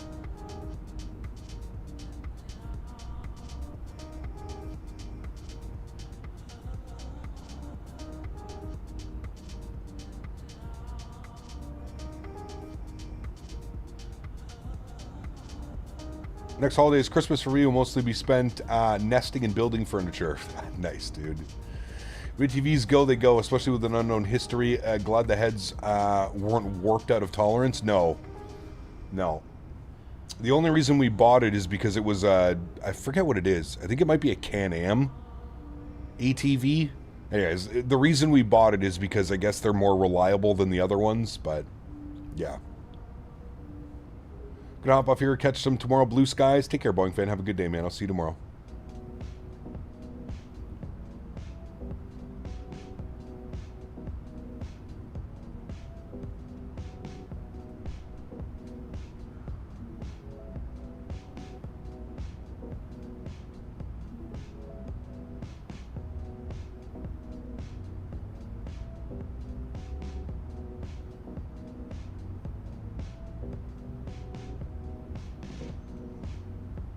They're not bad. Polaris is great, but they're like Harleys, neglect them and it's over. Yep. Yeah. Once the holidays are over, us Canadians heading down should start planning the trip down to FS Expo. Hell yeah, dude. It'd be kind of cool, actually, Andy, if we could all get on the same airplane and fly out of, like, Pearson or something. Everybody meets at Pearson. That's going from east to west, I guess. That would make sense. I was planning, Andy, either Wednesday to Monday or Thursday to Monday. That's usually what I do for the expos. Probably thinking Wednesday to Monday. Yeah. I'm a fueler and a freighter. Season is coming. A lot of cargo planes. Oh, yes. Oh, yes. Then fly Jazz to MSP. It's either Jazz or Delta Connection. There's also an option for me to fly United. I could go on a United E175 from Ottawa to Chicago and then Chicago up. I back from secret mission since I'm real military pilot. I fly big KC-130 to remote Panama grass strip. Lots of men's with guns. What coincidence you go there too. You land on remote airstrip too? Very nice. High five, vanilla face. Whoa! Way, whoa! Jesus. You still have Tangia credits over there, Brody? Thank you for the support, my friend. Appreciate you, bud. Battlefield tonight, Brody. Battlefield. Just don't let Davis sit next to you? God, no. God, no. This one's a Yamaha, so it's pretty easy to work on, but it's all freaking extra work to do. Clutch is in the housing. On the side of the engine, there's fluid change no matter what. Is Delta not an option for YYZ to MSP? No, it is, P-Thibs. It is. Yeah. You still have 2,200 schmeckles. Jesus, dude. Brody buys his Tangia credits in bulk.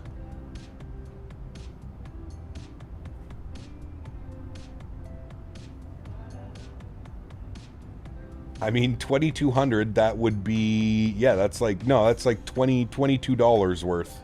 I think he originally bought 50 and he's down to 22 now. Good old Brody. Alright, what's the weather doing in Panama? Have we had any updates on the weather? MPTO, weather, what do we got? Winds are still showing 150 at 6. What are they doing in real life? Let's pull up Flight Radar 24, chat. See what these guys are doing in real life. MPTO. What are we doing? Show on map. They are indeed landing 3 right. There are multiple aircraft on final right now. 3 right. Dokumen. This guy coming in. Yeah, there's a lot of arrivals right now, actually.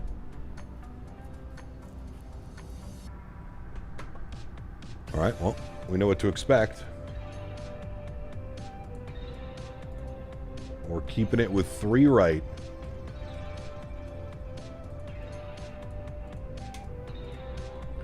Threes are standard? Yes.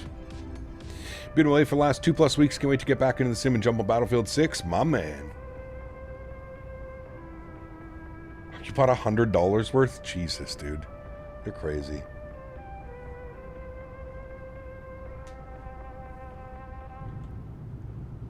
Well, there's a little bit of weather.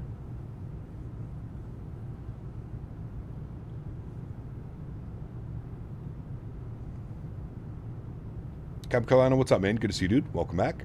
Hashtag worth it. Hashtag worth it. Where is the music?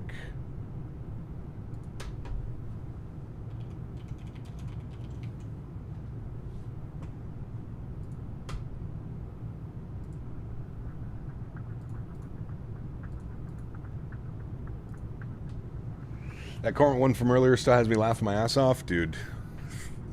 The fact that the AI comes up with some of these answers for us is just wild to me.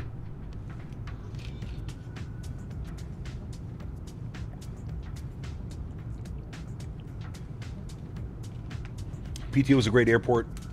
Flew there between my trips to Colombia. Copa Lounge is mid. Interesting.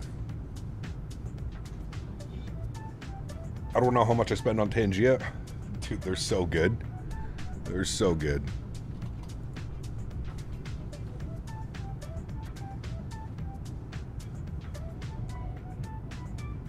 What's tomorrow's flight plan? More Copa ops? Nope. Tomorrow we're flying LA to Honolulu to look at the new AnyBuilds Honolulu, which has full compatibility in 2024 now.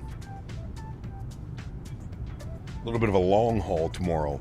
Just over 5 hours on the flight plan. Probably about a 5.5, 6 hour stream tomorrow.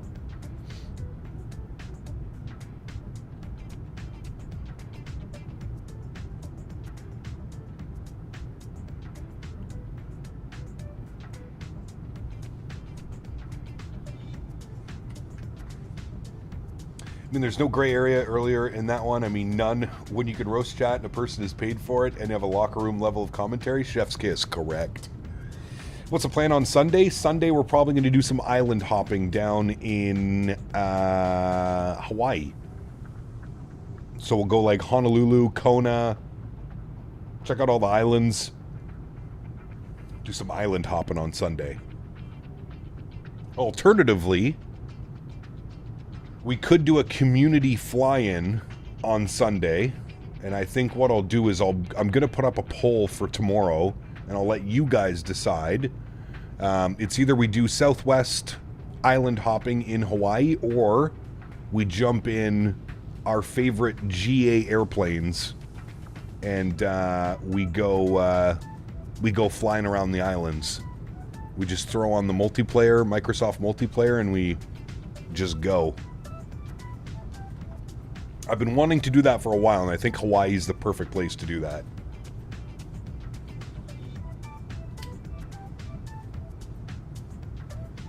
So we'll have a poll up for tomorrow, and you guys can decide what we do for Sunday. But we're not going to do the Caravan. It's going to be like a Cessna 152 or a Cessna 172. Slow, flying all around the islands.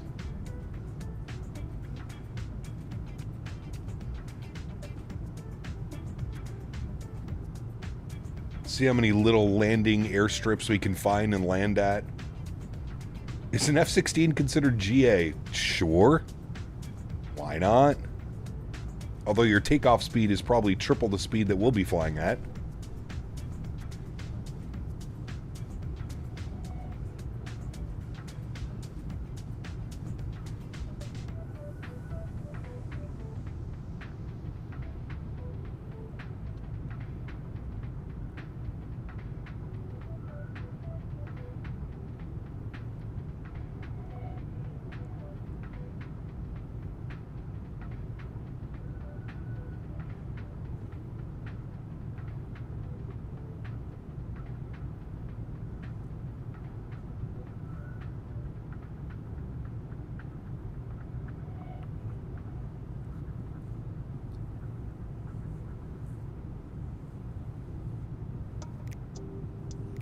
I would say for those of you that are wanting to make the switch, I would personally wait for Sim Update 4 to come out before making the switch over, but There's no, it's not going to hurt anybody to get the sim, go spend some time getting everything configured, because it's going to take you a while. Flight Sim Life, what's up, man? Good to see you, dude. Welcome back. Cubing, what's up, man? Good to see you as well. Welcome back.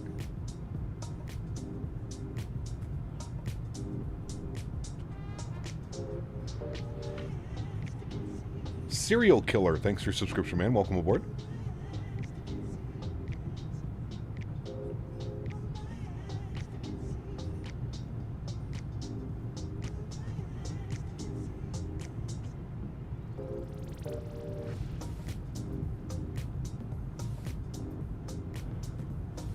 I think Sim Update 4 is going to be the big update that kind of really gets everyone over to 2024.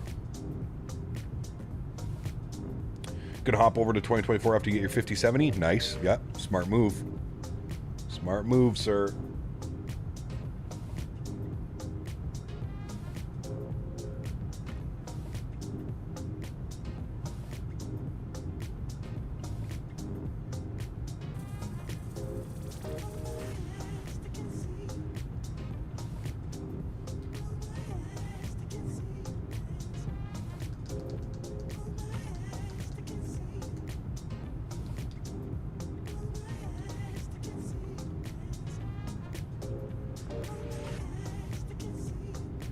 Gap, how well versed are you in Beyond ATC? I have a question. I've never used Beyond ATC. I use Say Intentions when I use AI ATC. But I can hopefully answer the question for you.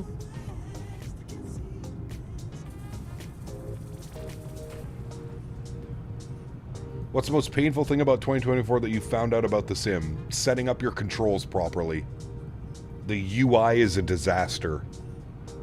You can tell that whoever made the UI for 2024 has never used a flight simulator in their life. I was wondering why the gate numbers in Beyond ATC don't match up with GSX. Could be a lot of reasons. Could just be that Beyond ATC doesn't have the correct coordinates for the gates. There's a lot. I don't know if there's a way to change that. It's a good question, actually. I don't know.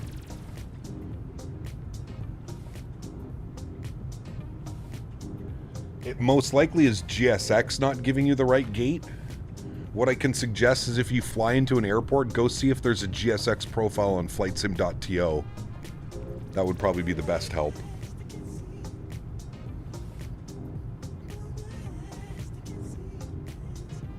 You're going to want to pull your hair out setting up your controls for 2024. The night lighting in SU4 is incredible. My next wish is if they can lower the streetlights in rural areas. Also, no lights for GA airports. Most GA airports don't have their lights on at night. Correct. You have to turn them on, right, Dords? There's like a frequency you can go on and you hit the like mic switch a couple times. For example, JFK has terminals A, B, C, D, and E, and GSX. They list the terminals as 1, 2, 3, and 4. Maybe a GSX profile might fix that. Pilots key the lights? Yeah, that's what I thought. Okay. Remember doing a flight with a buddy where we did that once.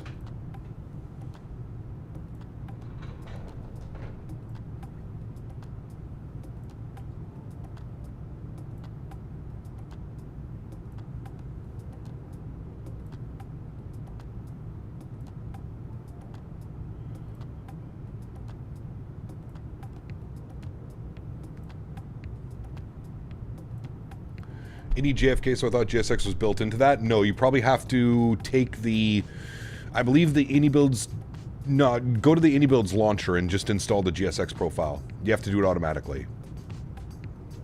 I have overtaken you? Uh-oh. Who's this right here? We're getting close to whoever that is. Where are you? Were you on this side?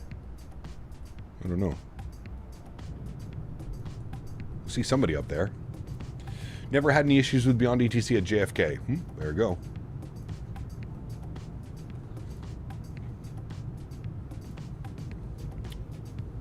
You're down below? Ah, got you.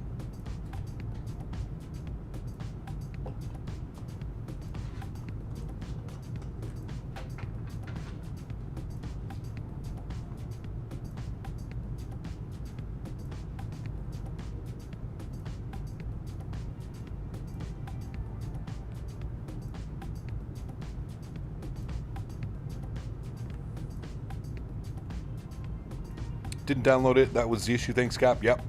Get the profile installed, and that should solve it for you. Keyword should. Back to figuring out auto FPS? Nice.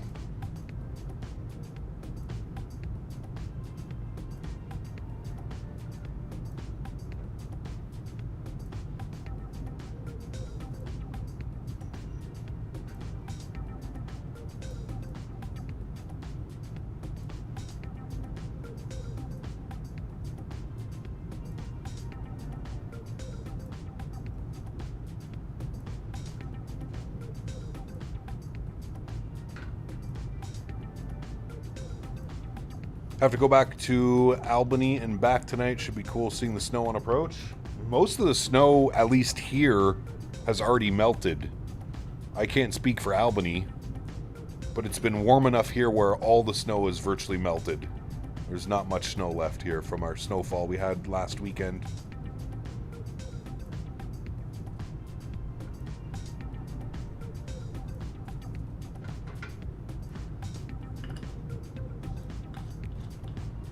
What are your feelings overall for the iFly MAX? I love this airplane.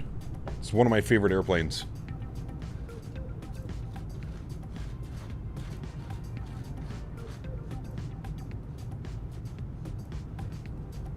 We really just need a 2024 full compatibility version, though.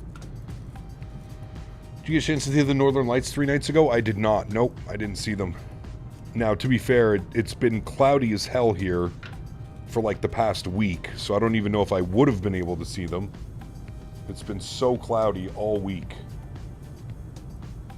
We've barely had any sun.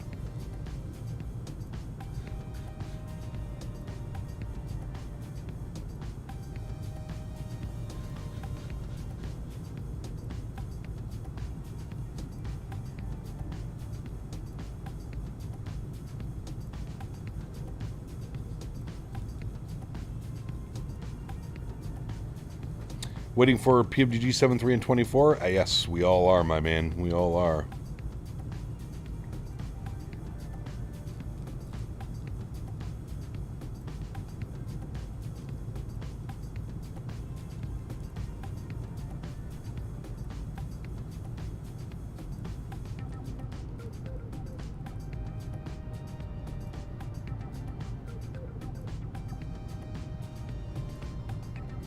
Picture on social media is absolutely stunning. Yeah, absolutely. I saw some pretty cool pictures as well. Somebody sent me some cool pictures. They say next month. Yeah, they said by the end of the year everything should be out. That means the whole lineup. So I'm hoping they don't do the tease of giving us one variant at a time. I hope that we at least get the 7 and 800 in one shot, and then maybe the 6 and the 9 come a little bit later. Or maybe we get the 6 and the 7 first, and then the 8 and the 9 a little bit later, but I'm hoping they don't do the one variant at a time. Does 2024 implement Northern Lights? It does, yes. I don't know how accurate they are or when it does it, but yes, they do implement them.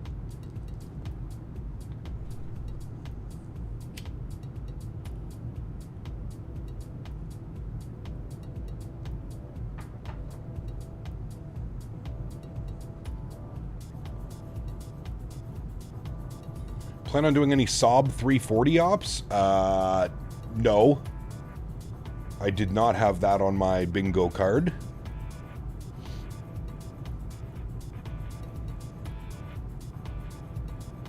Everyone wants 800, so they'll release it last.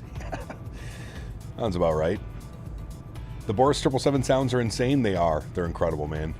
Have you tried the fly-by-wire 320 Neo? I'm pretty sure it was the only thing we flew for like a year and a half. Eljo.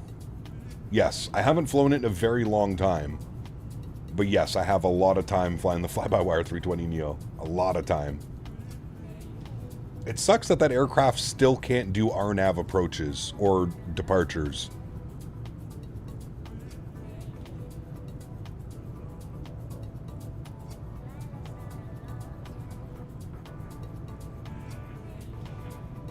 I find that one to be a little bit odd. Remember, it was the fly-by-wire Neo or the RJ only? Correct. I mean, those were the first two airplanes, really, you know? Do you think the fly-by-wire is better than Phoenix? No, not even close. It's not even a fair... Yeah. Can wait for some 2024 sketchy Avelo 800 ops into New Haven on a 5,500-foot runway. Yeah. Those are always fun. We landed, I don't know if you saw our flight the other night, Captain Carolina, when we went into Washington. We asked for the RNAV, whatever runway that is, 33, I think it is, RNAV 33. Man, that was a spicy-ass approach. Beautiful.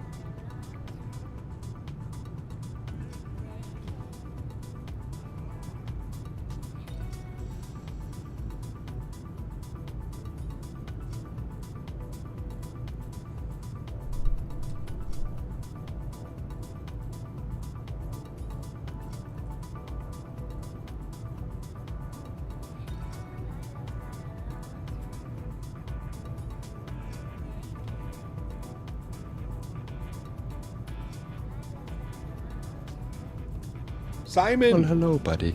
With the 10 pounds. Simon Dash donated £9.99. Thank you, Simon. Friday. Incredibly kind, my good sir. Happy Friday to you, my man. Thank you, buddy. Very, very kind, Simon. I hope you're having a great evening, my good sir. Hopefully a good start to a good weekend. Lots of flight sim coming your way.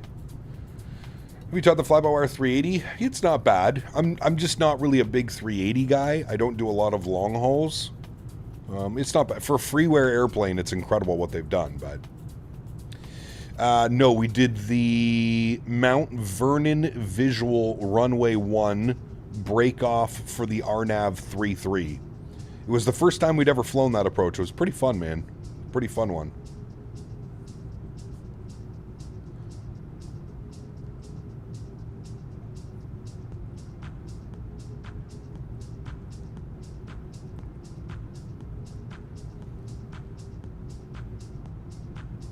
Yeah, the performance in the 380 is not very good. Correct. Definitely need some optimizations.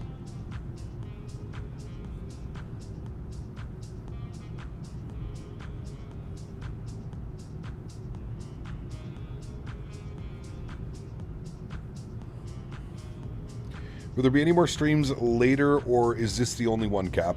This is the only one today. We're live again tomorrow. We have just over a 5-hour flight tomorrow. We're doing Los Angeles to Honolulu. So long one tomorrow, and then we're back again on Sunday. Snoop, what's up, man? Welcome back. Hope you're well.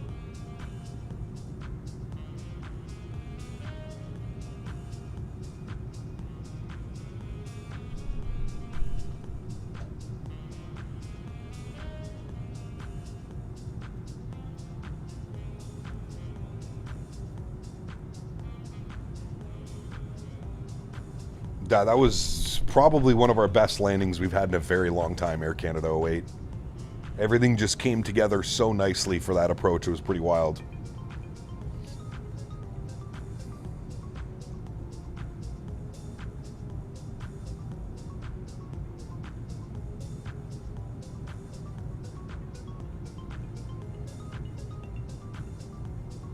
That was a good one.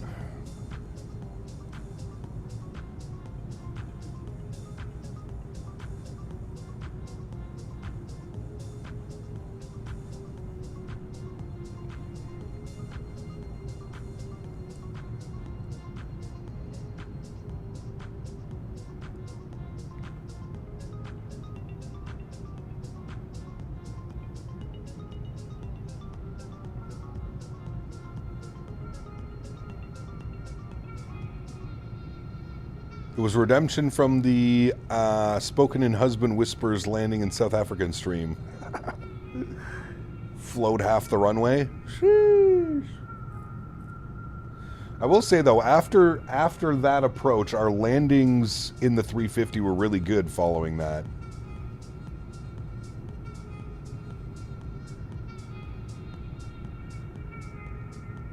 Gonna do a test flight in X-Plane 12 later? I gotta get X-Plane 12 configured. Maybe I'll do that this week coming up. Monday, Tuesday, my days off. I've got to get X-Plane configured.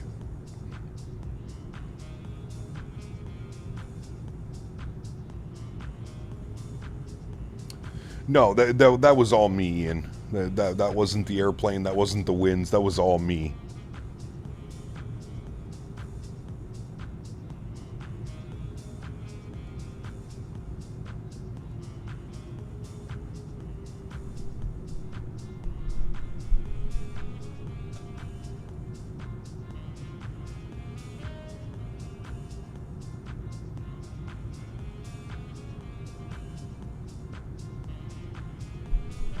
Perf could be bullock sometimes, not that bad. I've heard if you have a...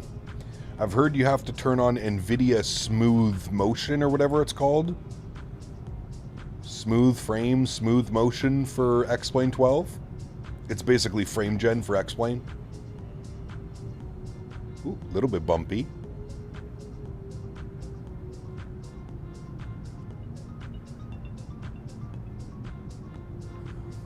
Oh, with your 3070 Ti? Yeah, no, I think it's only 5,000 series cards, right, that have it? I've never used it, I've just been told I gotta use it. Lossless scaling would work good if you're on an older NVIDIA card, yeah.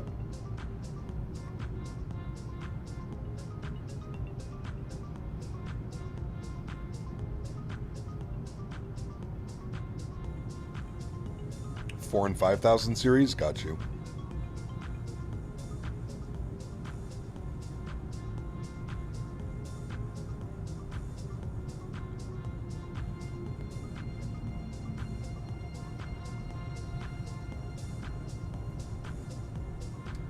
The airport I learned to fly at, 15G is weird winds, 5 knot drops on final into 21, 5 plus on final to 3.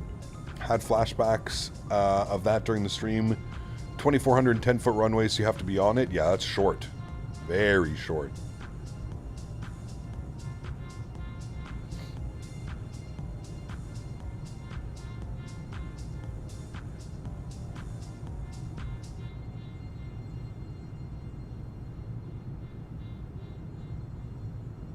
Gen Z's singing for us.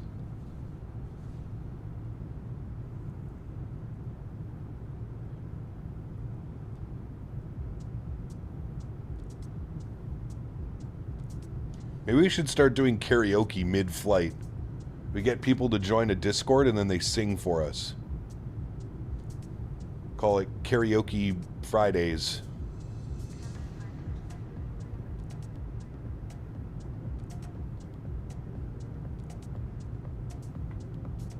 He says no. Probably a smart idea. Good afternoon, Captain Chat. A working and lurking. Bedrock, good to see you, my man. Happy Friday, sir. Off to the weekend, sir. Be careful what you wish for, right?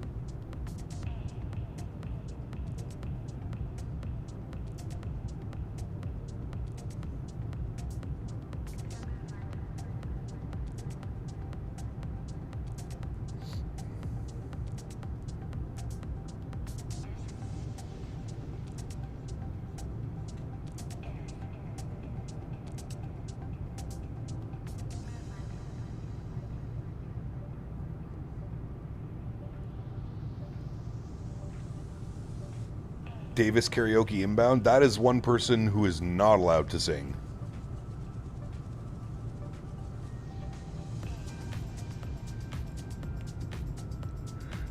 For sure, for sure.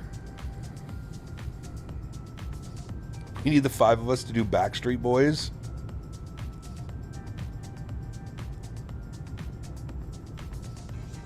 He'll whisper sweet somethings to you? Yeah, he will. Sorry, I got a little bit excited. Well, GSX profile didn't help. Beyond ATC still has Terminal 5 as Gates D. Huh. Every time Copa Airlines is mentioned, Gen Z sings the Copacabana song. What even is the Copacabana song? I don't know if I've ever heard that.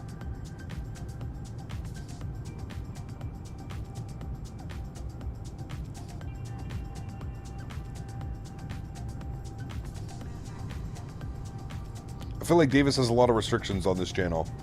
Brother, if you saw the DMs that this guy sends me, Tuggernuts, it would explain everything. Absolutely everything. Barry Manilow sung Copacabana? Interesting. I did not know that.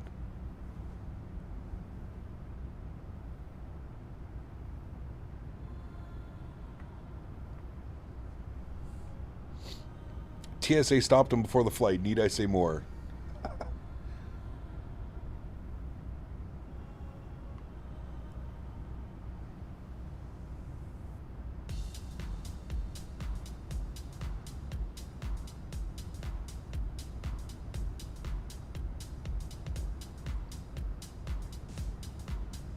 Absolutely, Duggernuts. Absolutely.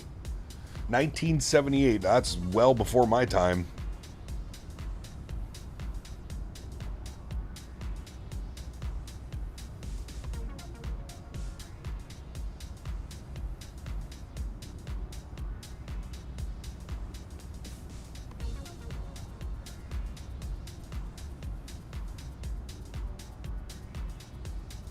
Well before my time.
$1981, $1999. I'm 88. I'm a 1988.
Dan, post your birthday.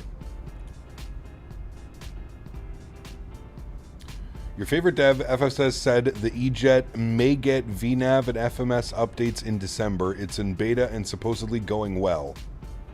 Sure. Sure.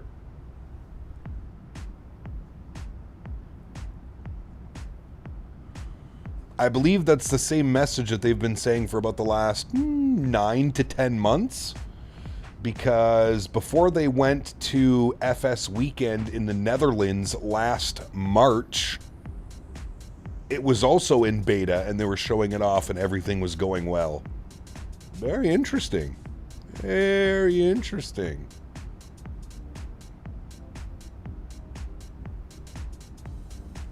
How long has the E-Jet's been out? Oh, probably going on 3 or 4 years now. Want to buy some swampland in Florida? We'll be back in a big cap. We've got some leads on those parts locally. Gonna get on the phone. Sounds good, man. With the nature karma, chameleon, you come and go, you come and go. Loving would be easy if your colors were like my dream. Red, gold, and green, red, gold, and green. Was that a Copacabana song? Beaver, thank you, brother. Appreciate you, my man. What Mach are you at? I'm at Mach 0.79.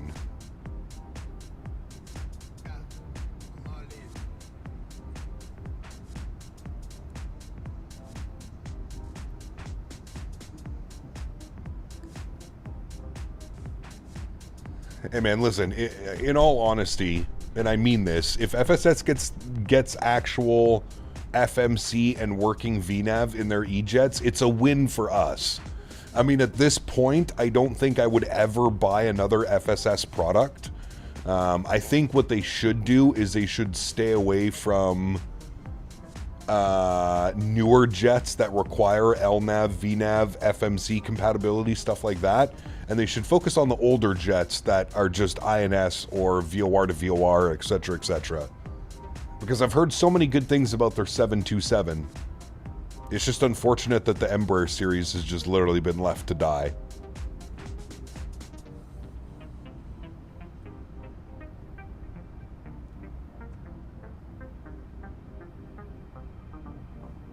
It's Karma Chameleon? The hell is that? Is that a song? Never heard of that.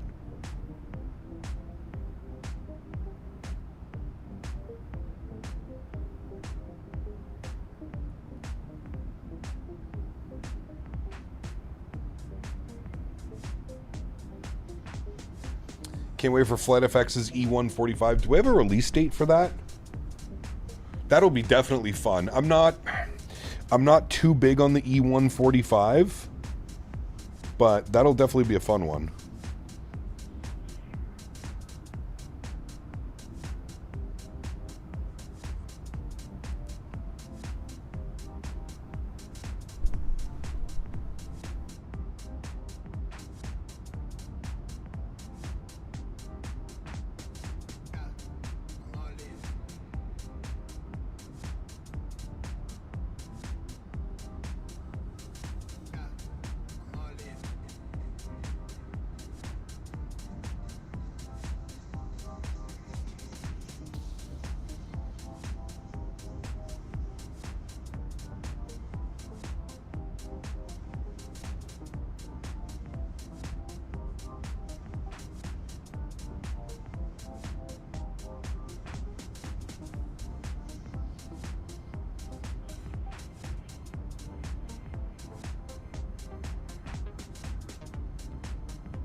You do a lot of United and American ops in an E145, correct? Yeah.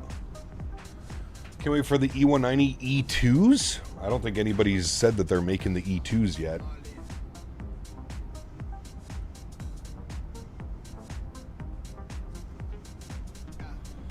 They seem very focused on finishing. Who are you talking about? Are you talking about FSS? You mean the team that put out an airplane and then put out 2 other airplanes in between the one airplane that they put out that's still not working after 4.5 years? Yeah, they sound super serious and focused on finishing, for sure. Yeah, that's, man, I wish I had that kind of work ethic. That's for sure. Sheesh. Maybe I'd actually get something done if I did that.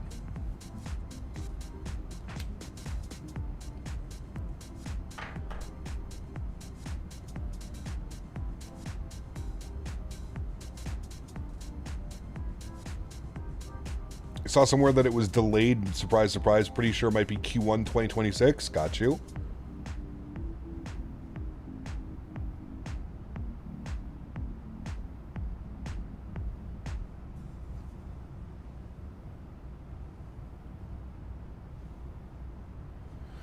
Someone better get working on that. I'm kind of surprised. Yeah, I don't know, man. I'm still genuinely shocked that no developers come out and said that they're making a 787. That still has to be the most puzzling one to this day.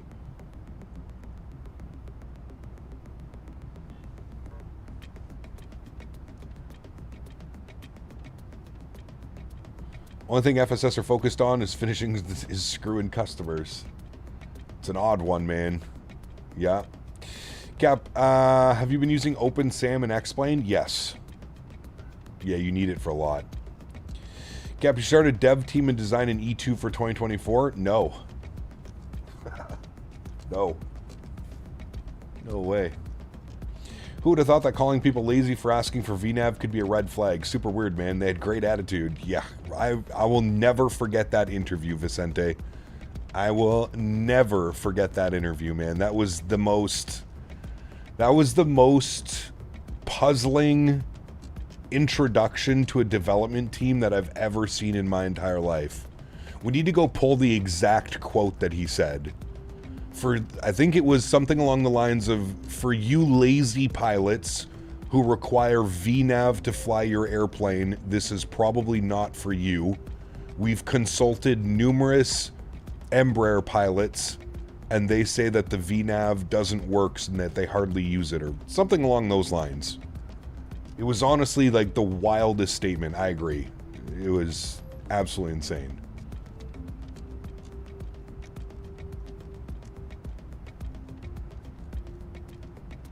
I mean, it's been 4.5 years, you know. I mean, at some point they have to have a breakthrough, but I don't believe a single word that comes from them. They'll probably release another classic jet before they get the VNAV and FMC into the E-jets. And even when they do, it'll probably go into beta for 6 months to a year with full of bugs and all kinds of random shit happening.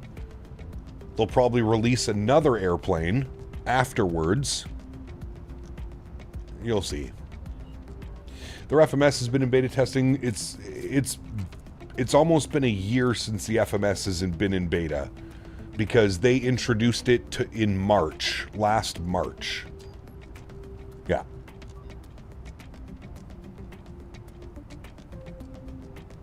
Are you upset at Mathis for saying that real pilots hand fly their landings, aka don't need ILS? Where did he say that? I never publicly heard him say that. Maybe on a forum post or something? I don't know. I've never heard of that.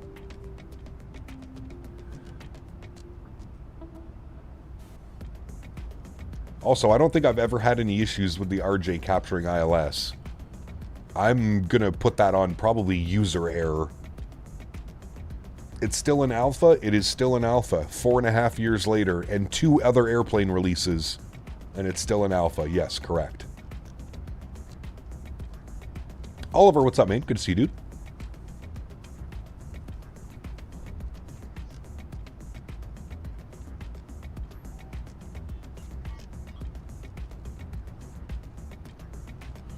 It was in the Aerosoft forum 4 years ago when the CRJ first released. It was an issue at release, later addressed for the most part. I don't remember that. I don't think I ever have had an issue with the RJ capturing an ILS. Now the VNAV in it is buggy as hell. It'll chase descents and do weird stuff.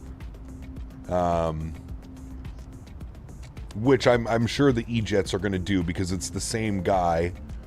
The same guy that was in charge of Aerosoft development and stuff is the same guy that's in charge of FSS development. That wouldn't surprise me.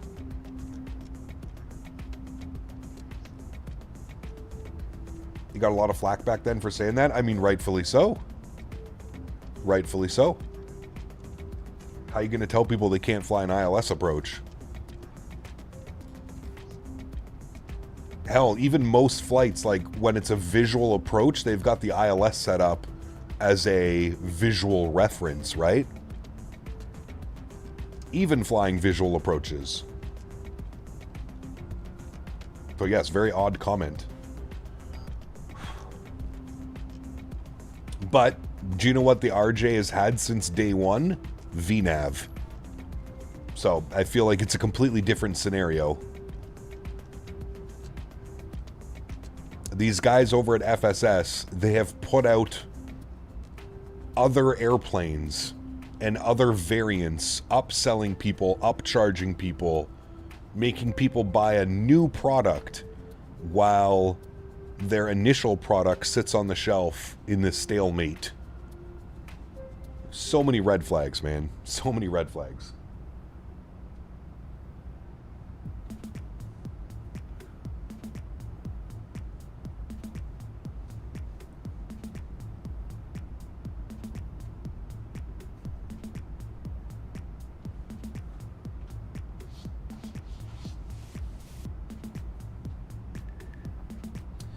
I wish the RJ had auto throttle so I could walk away and make a sandwich or something. I think you can turn it on, Tugger Nuts. I think there's an option in the tablet to put on like a fake, quote-unquote fake auto throttle for those exact reasons. So you can get up and walk away, bathroom break, take the dog out, you know what I mean, etc., etc. Pretty sure you could do that. Captain Panama, hello. From Panama, Captain Copa Airlines NG Max, looking forward to my graphics card arriving, 5070 Ti, happy landings in MPTO. At this moment on my layover at JFK. Very cool, man. Congrats on the new graphics card. 5070 Ti. Best bang for your buck right now. Congratulations, my friend. Big snowfall in Alberta last night. It got me shoveling my deck for hours. Oh, no. That doesn't sound good. How much did you end up getting, Oliver? We got about 6 inches last weekend. It's kind of all melted away, to be honest with you. Have you downloaded the original SAM library? No, Open SAM. I don't think you can download the original SAM library, good man. I don't think it's available anymore. Part of the problem with X-Plane as well right now is a lot of the libraries and stuff that you need to run third-party sceneries are just not available anymore. It's kind of a pain in the ass. We doing the return flight? No, we have a long weekend of flying, man. We have a long haul tomorrow, LA to Honolulu, just over 5 hours. No, only one leg today. It should be right in at 3 hours, just over 3 hours on our flight time today.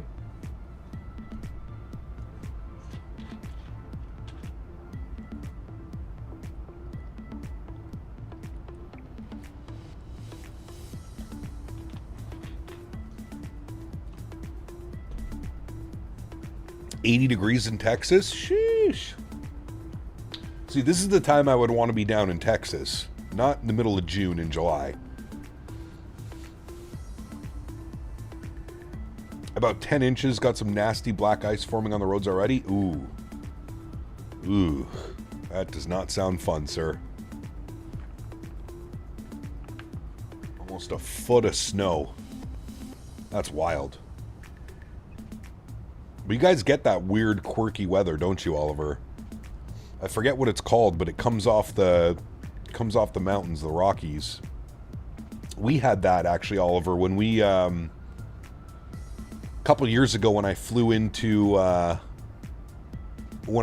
Calgary. Weather had been beautiful. It was like 18 degrees the day before. I arrived and it snowed, and it snowed all night. And there was just the storm, the snowstorm, literally just sat like around Calgary and just dumped snow. 5 hours, come on, do Tokyo to Toronto. The reverse route is a full 14 hours, brother. I don't even know how you're surviving, Andy. Are you even able to, like, did you sleep a little bit at least? Or is it just watching movies and... The only time I've ever been able to sleep on an airplane is when I had a lay-flat pod. I find it so difficult to sleep in an upright position in economy. I saw it go from -20 to +12 in 3 hours in Lethbridge. What the hell? That's wild. That's actually insane.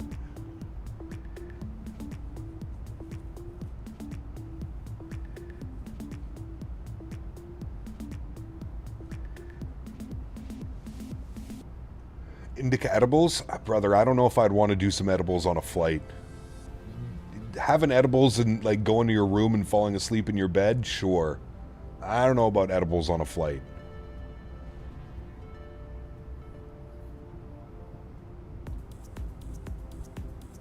Now I'll rip a fat J before going to the airport, no problem. Sleep was easy on my trip to China, 8-hour flight, then 12-hour flight. Man. Last year it was -45 for 5 days straight. Man. That's brutal, dude. That is brutal. I mean, to be fair, Oliver, I feel like we get that as well here. There's always like a week or two in like February, March where it's just bone cold. Took 3 30-minute power naps. If I can get to bed by 9:30 tonight, I'll be good. Hey, there you go. That's right, too. Your time zone's going to be all out of whack. What was the time difference, Andy? Was it 11 hours, 12 hours? Like, what was your body clock? Probably took you a while to get adjusted as well. Do MDMA before the flight. Fuck that, dude. I haven't done MDMA in probably like 15 years. I don't know if I don't think I could ever do any of that shit again, man. I get like I get anxious just thinking about that stuff. Go full Davis. Oh man. Using indica strain about an hour before bed each night this week. One of the best sleeps I've ever had. Dude, Tuggernuts, I'm telling you, man, ever since Dan came here and convinced me to just microdose or very low dose edibles, brother, I have had the best sleeps of my life the last like 2 weeks. I'm waking up every morning refreshed, ready to go. It's completely changed my entire mental thought on edibles. I always thought edibles was like... Now, to be fair, when I was first introduced to edibles, they were still on the black market. There was no like 5 or 10 milligram gummies or anything like that. It was like, you know, 500 milligram chocolate bars, cut a little piece off the chocolate bar and eat that. But even that is too much. So I just always had like just a bad rap. You know what I mean? Like I just always thought edibles were just, they screwed me up way too much. I didn't like that, you know, I didn't like that feeling. But man, 10 to 20 milligrams of indica, couple hours before bed, brother. Man. Cattle class sucks though. Got a window, the wife has the middle, and some dude has the aisle who's been sleeping for the last 4 hours. Lucky boy. Used to go to the bathroom in an airport and rip the THC cart, then head right into the plane boarding last call. Fucking guy. You're wild, man. Absolutely wild. 14-hour time difference. There are 14 ahead. So we left Friday at 6 p.m. Tokyo time, landed Toronto 4:30 p.m. on Friday. That's so weird, dude. It is so weird. My first edible was a 100 milligram cookie and I thought I was going to die. Dude, I mean, I've told you the story, I think, right, Tuggernuts, about my buddy and I. We split a 500 milligram chocolate. Dude, we went to work the next day and like... He was like, I'm pretty sure I died last night. He was like, I was going to call you at like 2 a.m. to see if you were freaking out as well. It was an awful experience. Awful. I have THC butter in my freezer that I'm frightened of. Nice. Just take 2 shots of tequila before the flight and then wine on the flight. Oh, brother. I don't know if I would enjoy drinking on a flight, man. I mean, I've done that. I've gone, you know, I've gone to Jamaica with buddies and shit like that. We've done the whole pre-drink, then pre-drink at the airport bar, get on the airplane, order drinks, get off the airplane, order drinks when you're at your resort. Man. I rip the card on my flights to Toronto all the time. It's the best. Yeah, like, I don't mind doing something like that. And luckily, because it's legal here, federally legal, we can bring it with us, and yeah. Oh yeah, that's me. Before I walk into the airport, that's usually me out front, ripping the vape cart.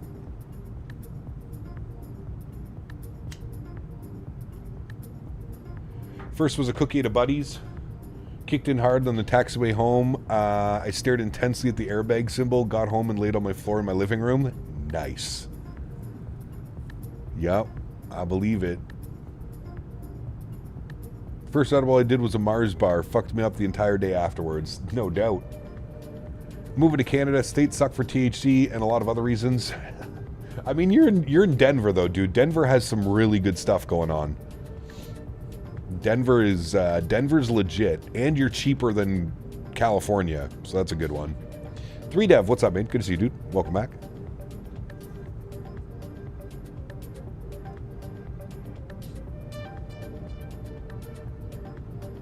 At first look, I thought you were flying the United MAX in the Continental livery. Yes, but we are not. We are flying Copacabana. Copa.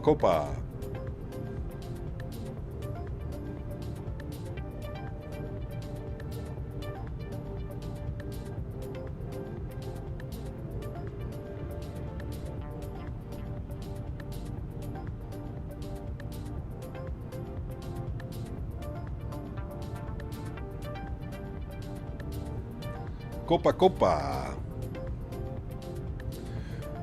Bodybud was so bad the first time. Yeah, well, I tried explaining it to my buddy Wayward. For me, it's very similar to like a hash. Like, does that make sense? You know how like a hash high is very like body high? Yeah. Thank you, Oliver. Appreciate it, man. But the Fed started their first test subject of banning THC recently. Hemp products ban was slipped into the government's spending bill. I did see that. Now, to be fair though, Tuggernuts, I think what they're trying to do is they're trying to focus on the people selling THCA flower. That's been like a major boom recently in like Texas and other states where it's not legal. There's this huge uptick of illegal sellers and stuff going on. I think that's kind of more what they're focused on. The Delta 8, the Delta 9, the THCA, because it's technically being sold as hemp. Like you can go to like, and you can order this stuff online. No check to see if you're of age or anything like that, right? I think that's kind of what more the problem is. Have you tried Delta 9 carts? No, absolutely not. Why would I do that? Why would I smoke some fake derivative of marijuana when I can federally, legally go purchase everything that I need?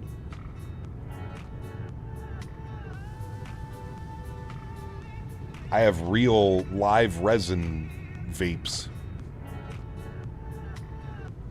Actually, I have a good one right now, too. I forget what it's called.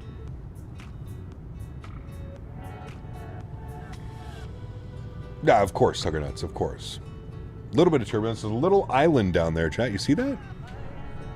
Little tiny island down there. I wonder if anybody lives on there. You can see the reefs all around. There's actually a couple little islands. Those are probably sandbars more than anything. But that's an actual island. I wonder where that is. Where are we? This is a Colombian island. Oh, there it is right there. Is there anything on this island? Nope, doesn't look like it. Maybe some coca? Cocaine?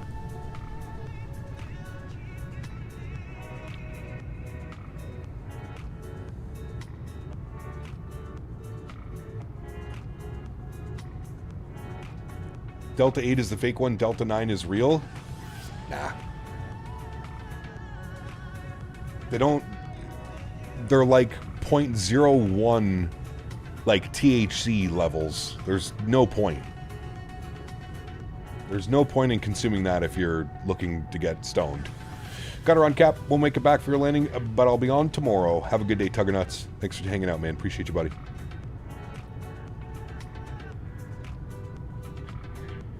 Look up San Andreas Island. It's close to there. Is it? I mean, there's a bunch of little islands around where we're flying right now. There's a ton of them, actually. There's some on the left side. There's some on the right side. Apparently, Colombia also owns this part of the ocean. I'm guessing. I don't know. There's this one. This actually has an airport on it. Isla Provincia. Who owns that one? Colombia as well? Interesting. How come Colombia owns all these islands out here? Colombia's all the way down here.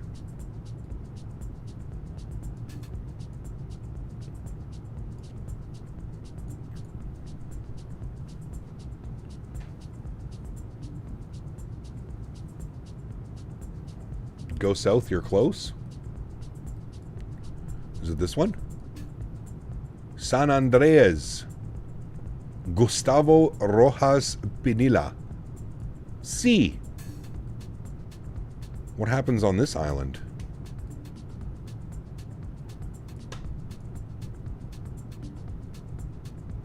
C. Have you been there, Brody? Or has anybody been there? You're from Provincia? Are you really, Kieran? That's pretty cool. I didn't know that. That's Diddy's Island? Uh-oh. I don't want to go there. I bet you Davis makes weekly visits. You don't want to know. Uh-oh. Copacabana Airlines just needs some Barry Manilow music, right, Steven? 1978, somebody was saying earlier that song came out. Where's Epstein Trump Island? God knows. God knows.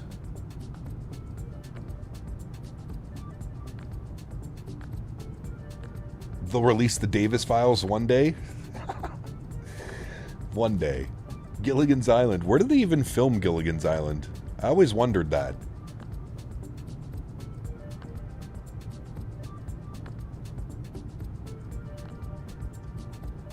Brother, that show when I was growing up in the 90s, man. Smooth cruise. Alex, good to see you, my man.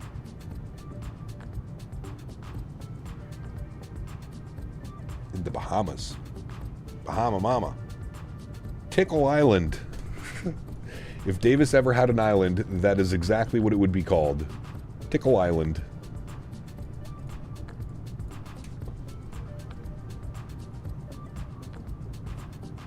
In Cali on the soundstage. Was it really? Have a soccer ball in vain called Wilson? Correct. It's a great movie too, man.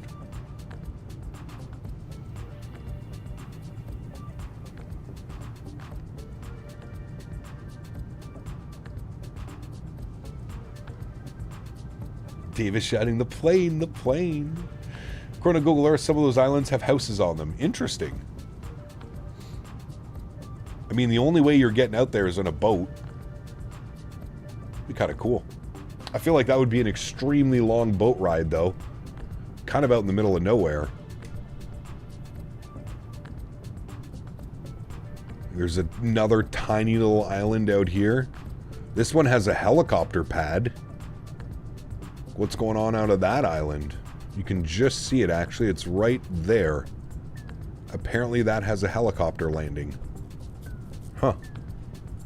The more you know. Dublin Airport was hit by Storm Claudia today, up to 40 knot winds. Ooh. Some spicy Ryanair landings, I'm sure. Drugs. It's always drugs. Speedboat, perhaps, or amphibious airplane. True, actually, Malx. Didn't even think about that one. Indian Oceans has Sentinel Islands, where lives the tribes that don't have any contact with other humans. They killed a couple missionaries who went there. Very interesting. I did watch a documentary on that a while ago, something. It was a guy, right? A gentleman who went there, a young guy. Magnum PI. Nice. That's Pablo's Island? Nice. Do you have any interest in sailing across the ocean? Been into YouTube videos lately, people sailing from the US to Hawaii? Not really, to be honest with you. And it's funny enough to know because I actually grew up sailing. My grandfather was huge into sailing. They had a sailboat. They used to sail all over the place. Every summer, they would go sailing and stuff. But no. I do watch Sailing La Vagabond, though. I don't know if you've heard of that YouTube channel. They're pretty cool. They sail around the world. Riley and Elena. Finally got open salmon work. Nice.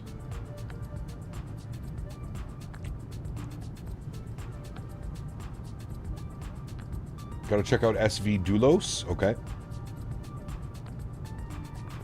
I actually had a kid in school.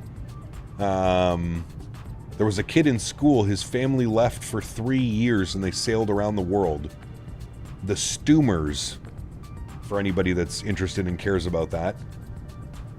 The mom actually ended up passing away of cancer shortly after they got back from sailing around the world. Very sad.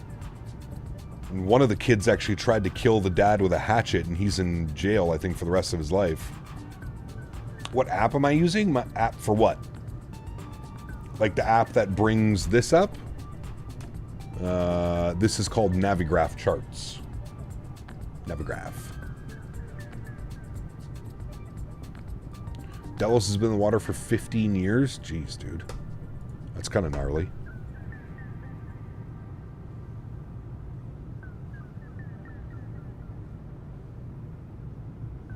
Stoomers sounds like a great Netflix show. They've made some documentaries here in Canada about it. I would assume they probably don't go further than Canada, but there have been some documentaries made. All right, let's get a little update on the weather. We are 180 miles from top of descent, chat. Let's get a little brief update on the weather. Winds are now showing 040 at 7, so very good that we planned 3 right for the arrival. Variable showers, scattered. Is that scattered, broken, or cumulus nimbus, 1,800 feet? I feel like that's very typical weather for Panama.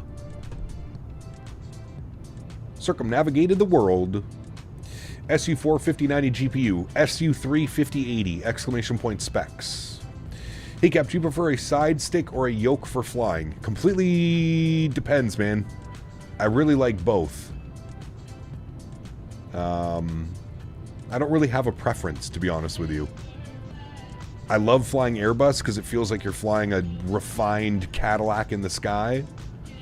But I also love the hands-on feel of flying with a yoke. There's something special about flying with a yoke that's very nice. Hatchet, great kids book by Gary Paulson, also made into a movie. Actually deals with a plane crash and survival. Interesting. Never heard of that.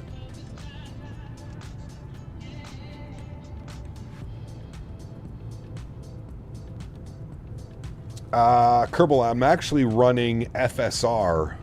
For whatever reason, when I run DLSS frame gen, it runs like poop. Like, really bad. So I'm using the FSR and TAA for my anti-aliasing. Yes, correct. And that'd be kind of cool, Kieran. ATR 42 from Provinciala to San Andreas Island. Have to run, Cap. Another appointment for the little one. Smooth landings. Pete Thibs, take care, my man. Have a great day, brother. Hopefully I'll see you tomorrow for the long haul. Tomorrow's going to be a fun one. Honolulu.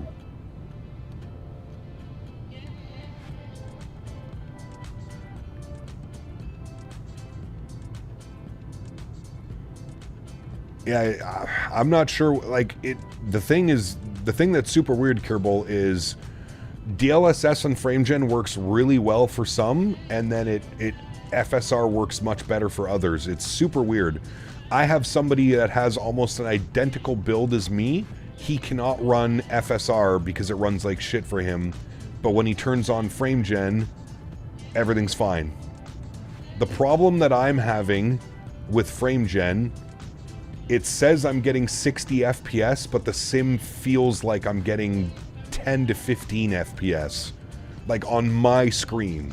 It looks good in stream, but like my controls and like handling the airplane, everything feels super delayed, and even visually it just looks weird. It does not look like it's a stable set FPS. It's very weird. FSR crashes your sim with a 4070 Super? That's super weird, man. Like, FSR should work with everything. That's the beauty of FSR. NVIDIA card, older cards, newer cards, AMD graphics cards. FSR should work with everything. I also run FSR, but I hate the shadow flickering on the ground. The shadow flickering? What are you using for your anti-aliasing, Ocean Man? That could be your anti-aliasing and not FSR. Sean, thanks so much. Appreciate you, man. TAA is the only way to stop that delay. Well, I was using TAA as well. That's why it was kind of weird.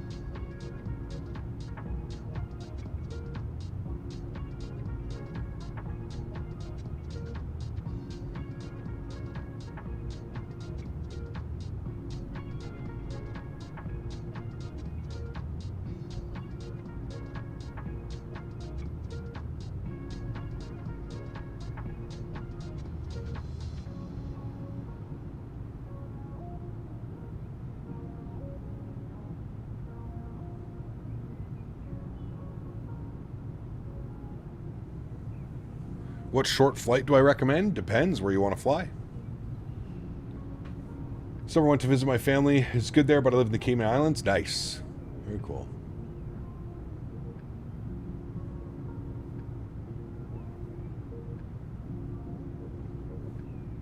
Life begins at 40. Good to see you, my man. Welcome back, brother.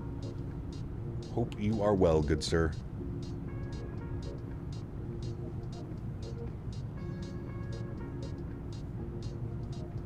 Also had problems with the standard version of NVIDIA DLSS. Since I updated to the latest version 4.0, it runs better than FSR 3. Maybe that's what I need to do, Chris. I don't know. I would assume that I'm running the latest FSR. That's what I set in the NVIDIA app, but something was weird, man, for sure. Do we have a 321 Neo? We have the AnyBuilds 321 Neo. We're very patiently waiting for Phoenix to release their A321 Neo. Like a gas station sushi, I have unpleasantly returned. Oh no. Gas station sushi. I've never done that. Never done that one, Ian.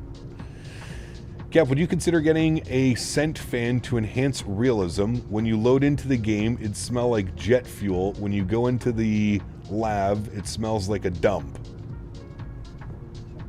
No, not interested in that. Thank you.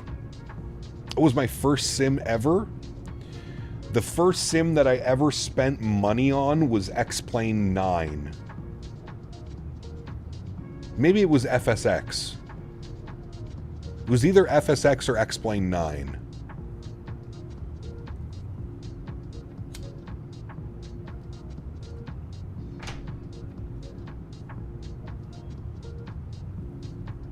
Curious to see whether NVIDIA or FSR 3 runs better once my new system is installed. Yeah, you'll have to do some tests for sure.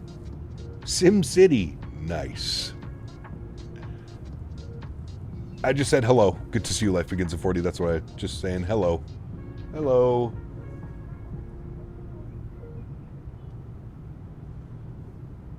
It's like the new car air freshener.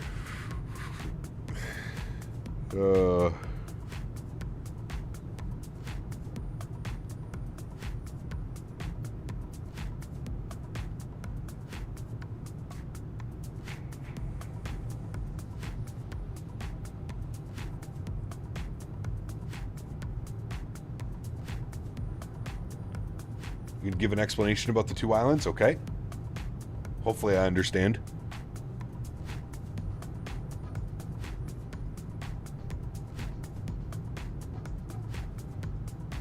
Do we see land ahead yet? Not really. Just a bunch of cloud.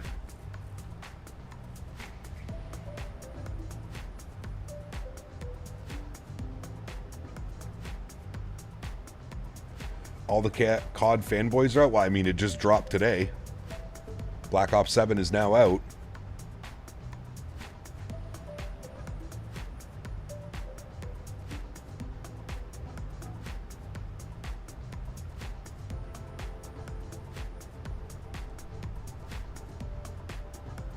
That's alright, I'll be on Battlefield tonight. And I can't wait. First flight simulator was Microsoft, released in 1982. Sheesh. So, Kerbal, I remember my grandfather, I mean, ever since I was, like, as early as I can remember, man, probably like 4 years old, 5 years old, he used to build computers. It was like his favorite pastime is every time a new component would come out, he would go and build a new computer. Every 2 years, he was building a new computer with a new graphics card, new CPU, and I can remember sitting on his lap with a little Logitech Flite joystick thing and flying airplanes. As long as I can remember. I remember FS95. I remember FS98. I remember FS2000, 2002, or 2001, whichever one it was. Yeah. How do you actually prepare when you do a stream? Do you have to prepare a lot of things? I mean, it's pretty much all in like a flow state now, Chris. Like, I'm pretty good at it. I usually wake up, have a little breakfast, little fruit or something like that, a banana, some blueberries. Then I usually take Henry out. We're usually out for a half hour, 45 minutes in the morning. Take him on a nice walk, let him go into the back of the property and run around a little bit, get some of the zoomies out. And then I usually sit down.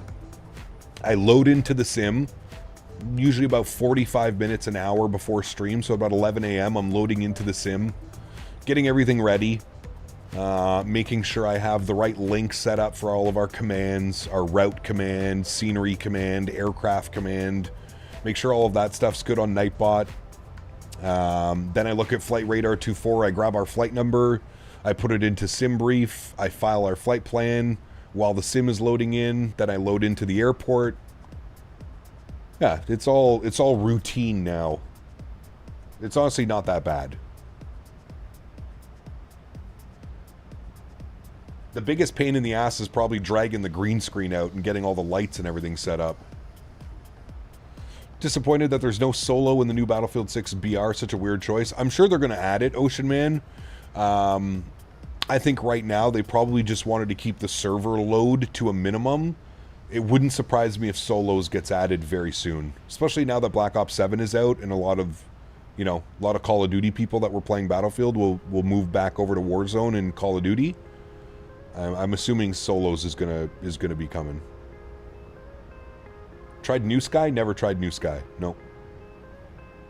Started in 1982 in Microsoft as well. I used to mow the lawns as a teenager in my neighborhood. It gave me as a payment. It came with a really nice book. Kept me out of trouble for a while. Nice, Fernando. Very good news, man. That's what I always tell my mom and my fiance. The flight sim keeps me out of trouble. My mom was up in arms about building a new computer. She doesn't understand, right? Like, to her, my old computer still ran, so therefore it's still good. So when I told her that how much money I spent on a new computer, she was all up in arms.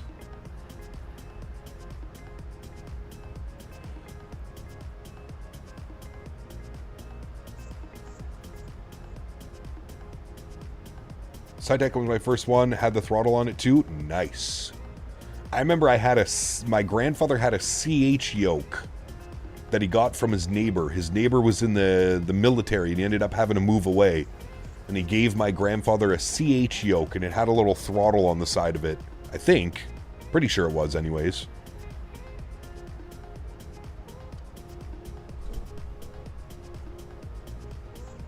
And then I remember when I got my first hand-me-down computer from my grandfather, I remember he bought me a Logitech 3D Extreme Pro. And for, man, years and years and years and years, I used to just sit there and fly with my 3D Pro, man. I still have it. I still have my original 3D Pro, chat. How crazy is that? That thing's not... I'm never selling that. I'm never throwing it away. It literally just sits. And you know what's crazy? I bet if I plugged it in today, it would still work. That thing... The way that it's built and the way that it's designed, it's just for life. Maybe that'll be a fun stream we should do one day. Flying with my Logitech 3D Extreme Pro. That thing is a relic at this point, man. A relic.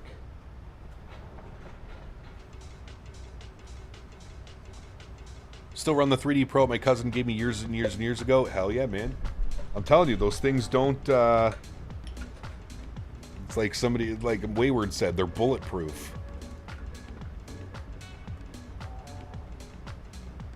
I'm door dashing some Chick-fil-A? You're lucky that you can do that. Chick-fil-A is too far away from me to DoorDash. I'm staring right at mine. Hasn't been touched in years. Oh, dude. The 3D Pro. I'm trying to think the last time I used it was probably like 8 to 10 years ago. I would say that's probably when. Because I remember upgrading from... in like 2016, 2017 was probably the last time I used it. Because I remember upgrading from the Logitech to the Cytec yoke system. I bought the Logitech with the rudder pedals and the yoke and the throttles.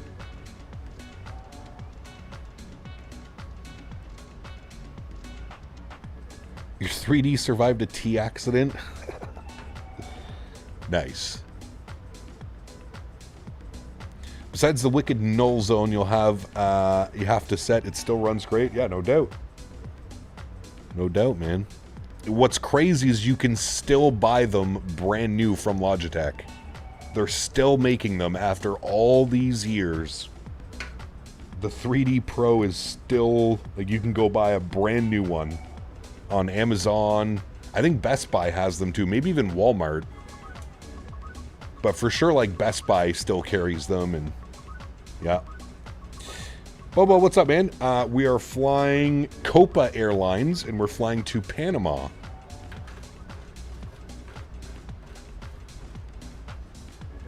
Now, is Panama considered South America, chat? Can we say that we've done more South America ops now?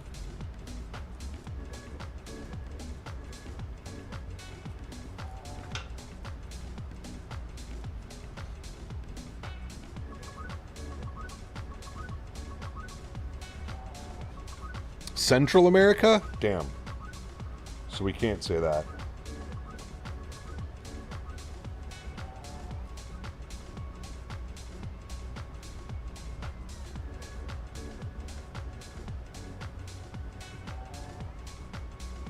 You know what we need to do with the new PC, chat, as well, is we need to go take this to, we need to go back to Brazil. What's coming first, the A220 or GTA 6? 220. Want to laugh? I'm still using my CH Pro pedals. Might be time to replace. Sheesh. My man. Going full retro. I mean, if they're still working...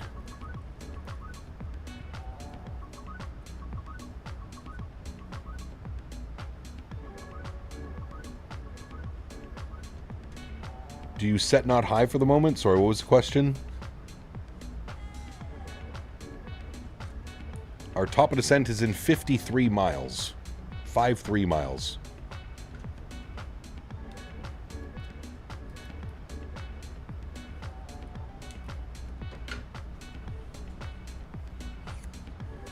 Take care, Crowball. 737, yes, this is the 737 MAX8. The MAX.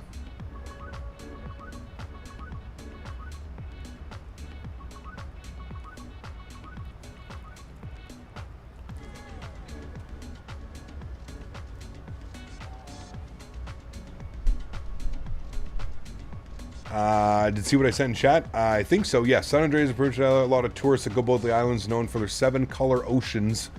And the food is good, traditional music, and more goes on. I was born in San Andreas Island. Very cool, man. Very, very, very cool. Cap question, do you still have your DVA aircraft downloaded? I do for FSX. DVA? What's that? I'm going to assume no, because I don't know what that is.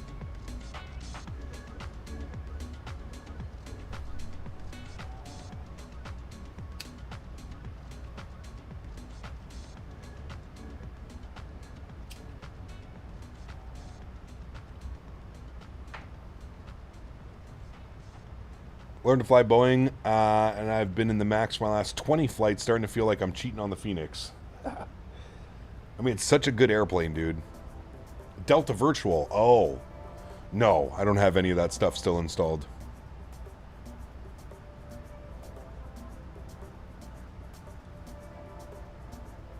Need to fly to SCNT?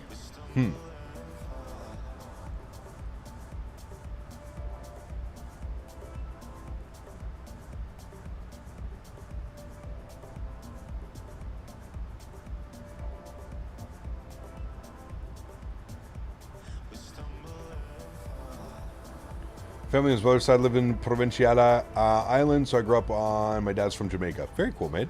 Very cool. All right, chat. 36 miles till top of descent. Let's pull our charts open here. For the MEVID, we need to be above 4,100 at Bobud. All right, so let's bug up 4,100.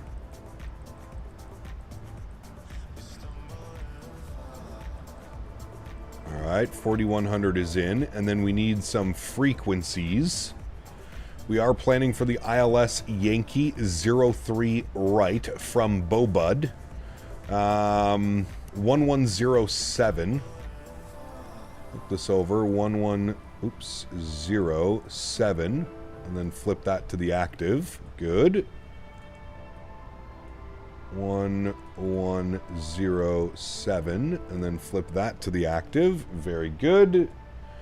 Approach course is going to be 33.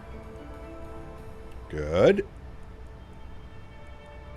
33 on this guy. Very good. We'll use auto brake 2, so we'll set that now, and then we need our minimums. 228 on the ILS on the Barrow. 228.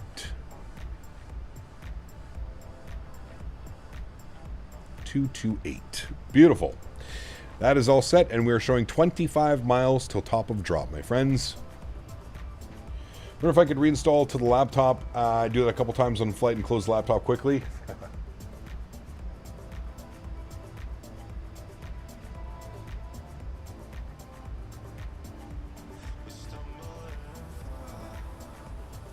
I remember being able to run FSX back on like integrated graphics in the day. Didn't run the best, but it worked.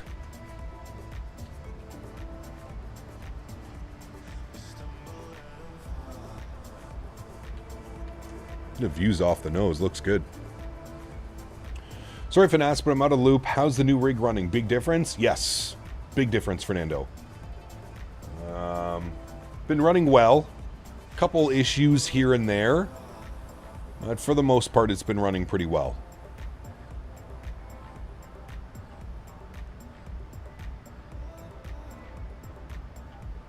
The PC is a tank. It's running cool, running smooth, no issues. Scared the passengers next to me, flight attendants were laughing at me. Nice.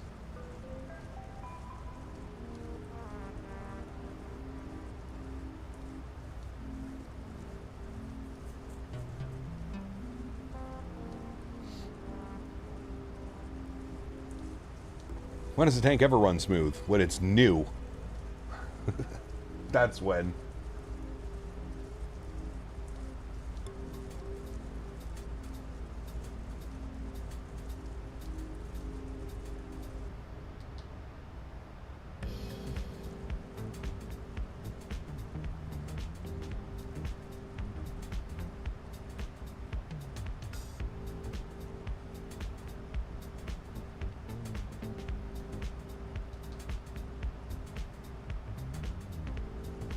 Funny, we just switched over to an the optimum altitude is now 39,000 feet and we're 9 miles from our descent. Cap, what should I do on my next A320? I won't even question, I'll fly it. A320. I don't know. Where do you want to fly? Why do some streamers put I'm a real pilot? Because they're real pilots. That's how you get more people to click your videos. And that's how you get people to be more respectful in your chat. I've gone over this a million times. Same people that watch my streams will go to other real-world pilot streams, and it's like 2 different people. It's crazy. 0 luck on the parts locally, different years, different springs on the clutch, internet time. Uh-oh. What's flight sim do you find the best, X-Plane or Microsoft? I prefer Microsoft, but they're both viable options. I'm a real agent, my man.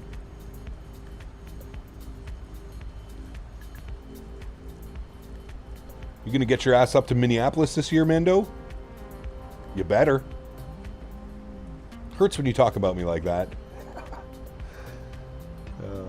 No, Wayward, you're good, man.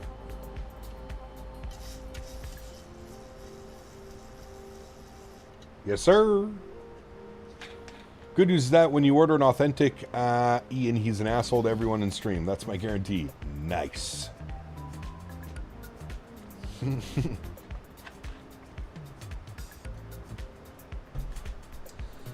don't act differently. I'm an asshole everywhere. Nice. This is Mr. Simon.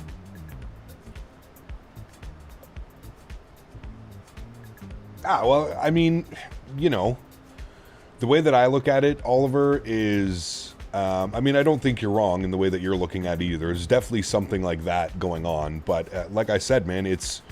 We live in the day and age where people click, you know, based off of what they see, right? And for the longest time, you didn't really have a lot of pilots that would stream, right? Like this is kind of like a new thing. Most real-world pilots prior to COVID were too busy, right? Too busy flying, too busy with family, friends, whatever it was. COVID hit, and a lot of the pilots were furloughed. A lot of the pilots were on light duty or schedules, and they had all this extra time. And it's become, I would say, over the last probably 3 or 4 years, it's become pretty common now in the flight sim scene and industry and streaming to see a lot of real-world pilot. I mean, shit, dude, I can count off the top of my head big content creators, streamers that are also real-world pilots that, you know, 4 years ago, 3-4 years ago, were not even thinking about making YouTube videos and channels and streams and stuff like that, right? And the flight sim community is... You have a lot of people in the flight sim community that want to become pilots or can't become pilots but want to take it as seriously as they can. And, you know, the best way to learn and the best way to get a grasp of these simulators is to follow people who do things properly or real-world pilots, you know what I mean?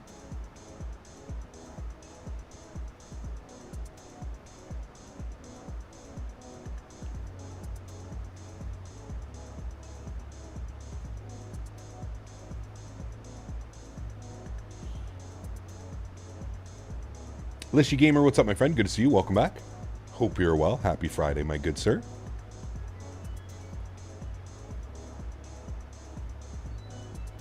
Talking about going back to Brazil, I just did SPSB to SPVT. Very good approach. Nice.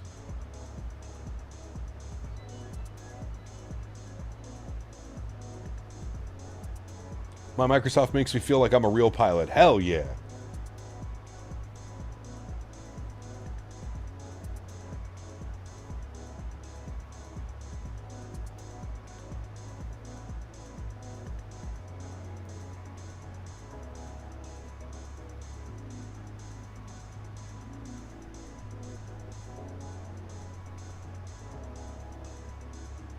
I think regardless of how you look at it, I think it's good for the flight sim community.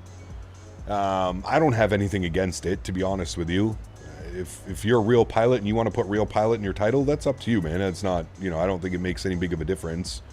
I think it's good for the flight sim community. I mean, the amount of things that I've learned from watching a V1 stream or a Flight Deck to Sim stream or, you know, any of those real world guys, the amount of knowledge that you can take in from a stream is pretty, you know, it's, as long as you don't think about it too much, you don't try and put yourself in like a shitty mindset, like, oh, this guy's just trying to clickbait or this guy's just trying to do that.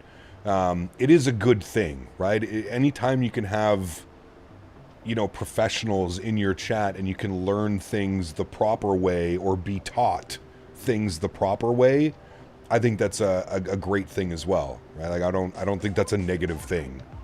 I think it's good that we have, you know, I think it also speaks volumes to how much the Sims have changed in the last, you know, like it's the way that these simulators are now with such high fidelity. It's allowing a lot more people to take notice and jump into the hobby. So, I mean, I think it's all for the best, man. It's all for the best. What what I've mentioned and what I'll continue to mention, what boggles my mind, though, is how people can come in here and just be so disrespectful to me and to my viewers because I'm not a real world pilot. And then I'll go watch a V1 stream, or I'll go watch a Flight Deck to Sim stream, or a Black Box stream, and I see the exact same people who are being assholes in my chat, being nothing but like outstanding citizens because they're watching a quote-unquote real-world pilot. That's what drives me bananas. Is like, if somebody's in this community, it shouldn't matter whether they're a real pilot or not. I also understand not liking some people's content and other people's content. I get that. I 100% get that. But yeah, that shit drives me crazy. The disrespect that a lot of people get because they're not quote-unquote real-world pilots versus how they act and how they treat real-world pilots. It's quite sad, to be honest with you. Like, it's, you know... I know some amazing content creators, damn good virtual pilots, that aren't real, you know, that aren't real world pilots, and I'd probably prefer to watch them. But it's a thing, you know. It's one of those shitty things, unfortunately. You know, it's how you're not gonna stop it, right? People are gonna be people, but that's the one that like truly boggles my mind. Is how you can have somebody just be such a piece of shit, and then you go over to another stream and he's just literally the perfect viewer. You know what I mean? I guess that's what I find is, and I don't know, like, you can't put that on the streamer because it's not, you know, Flight Deck to Sim or V1 or anybody. That's nobody's fault as a streamer. You can't blame them for some of their audience being weird. But it's just, yeah, that's something that I've noticed ever since there's been like a major uptick in these real world pilots now streaming. That is definitely the one downside that I've noticed is there's a lot of disrespect. There's a lot of, well, you're not a real pilot, so why would I listen to you? This person said you should do it this way, so I'm going to do it this way. It's okay, man. No problem, you know? Rowie, what's up, my friend? Welcome back. Please, sir, if anybody can help give me some input. I'm currently on a very tornful situation whether to purchase the iFly MAX8 or just wait for the PMDG 737-800. Well, the MAX8 is a fantastic product. And I mean, if you're asking, I don't think you'll be upset with either one, to be honest with you. both aircraft are going to be really good, and they're probably going to do what you want them to do. So really it comes down to what developer you want to support and or what you prefer to fly, an NG or a MAX. You know? What's our flight? Today we're flying from Tampa to Panama. Tampa to Panama. I think people fail to realize that different airlines do things differently too. There's not one right way to do anything in an airplane. Correct. Yep. SOPs are very different. You are very correct. Thank you, Jonathan. Appreciate you, man. Internet's a weird place? Yeah, it is. Plus, a lot of disrespect mutts have 2 different accounts. Oh, yeah, that's a very common theme. Very common theme.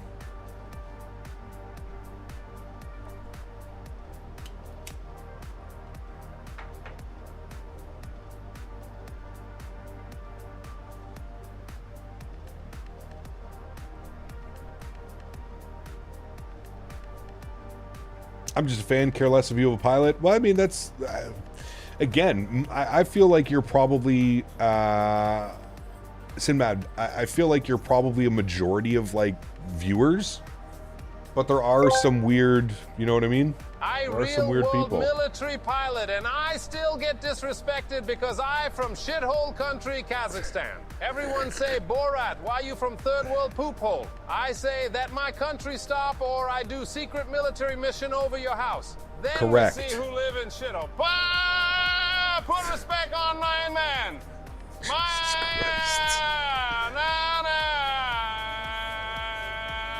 Well, you broke him. What the f...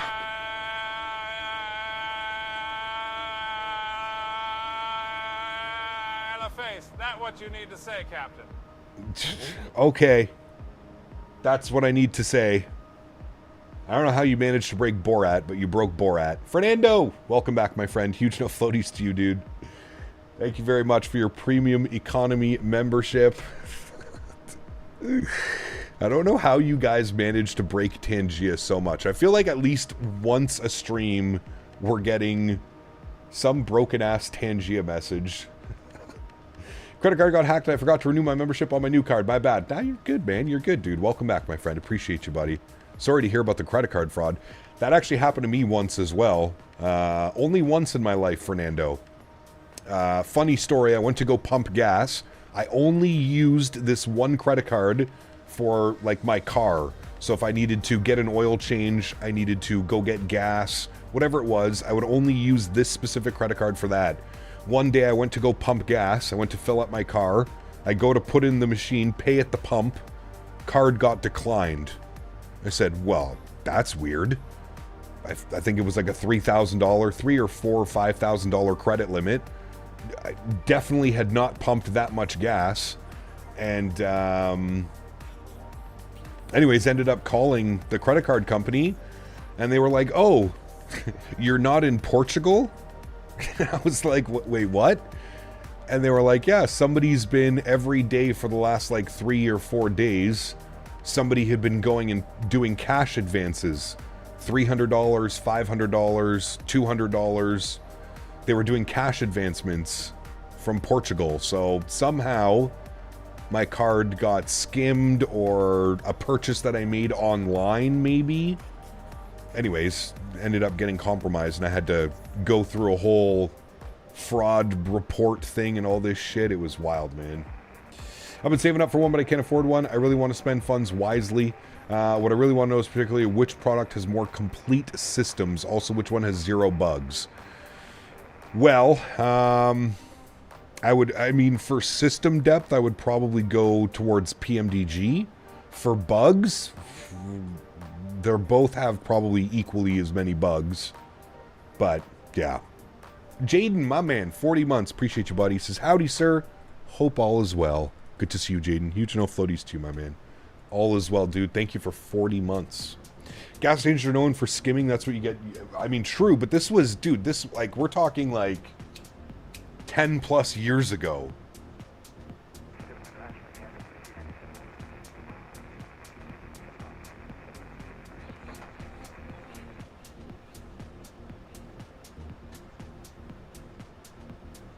They were like, he's an airline captain, probably on a trip. Mr. Older, nice. Dan warned you about lending your credit card to Brittany on those Thursday After Dark streams. I know. Mine got skimmed at a crappy tire in Barrie one time. The dumbass actually used his home address for purchases. OPP took care of that one. Jesus. Smart individual. Result 588 Gaming asked me, what are some interesting facts about Panama? Panama, a land bridge teeming with life. It's the only place on Earth where you can see both the sunrise on the Pacific and sunset on the Atlantic. And of course the Panama Canal is an engineering marvel, a shortcut for global trade. There you go. From Mr. XLT. Thank you, brother. Appreciate you, my man. Speaking of After Dark streams, we need to do a Battlefield After Dark stream again soon. We see land. We do. We're over land, actually, right now. Got our speed brakes out. I'm trying to slow down for the aircraft in front of me. I don't know what his speed is, but we're slowly catching up to him, so I'm trying to slow ourselves down as much as possible. That was the anti-Cormit. How nice. 1,300 plus sniper kills for you, Jay? Damn. I haven't gotten into the sniping, man. I use the DMR when I have to for, like, missions and stuff like that.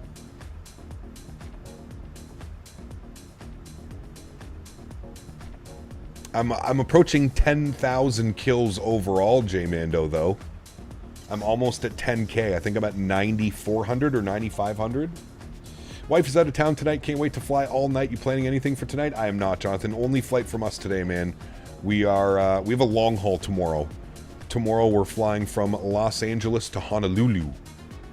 Just over 5 hours on the flight time.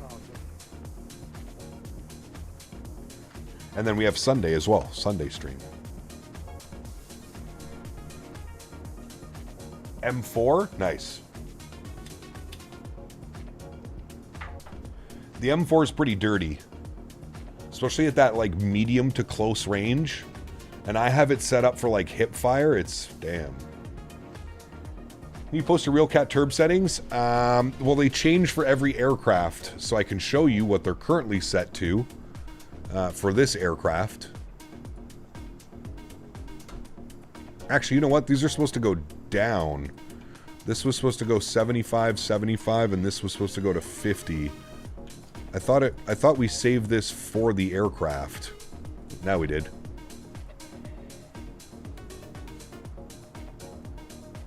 Yeah, the hip fire, dude, the close range hip fire in Battlefield 6 is insane. You can absolutely lay people out, dude. If you have the green or blue laser on that bad boy too, Jay. Sheesh. Flying into my home country of Panama. Nice, Jose. Welcome aboard, man. It's been a while since we went to Panama, so I'm looking forward to this arrival. Alright, we're 10,000 feet.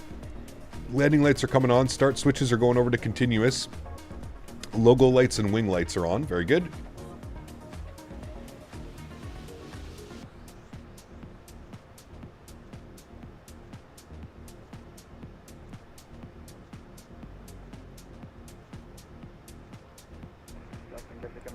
Red laser.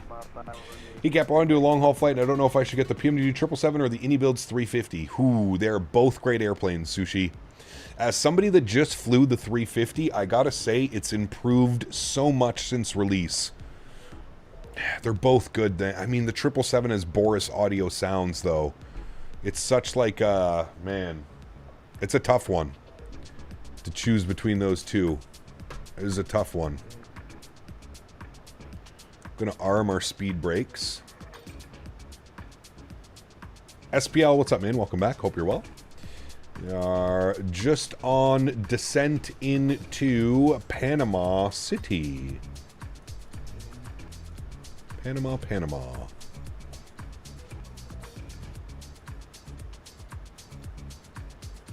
Getting a little bumpy.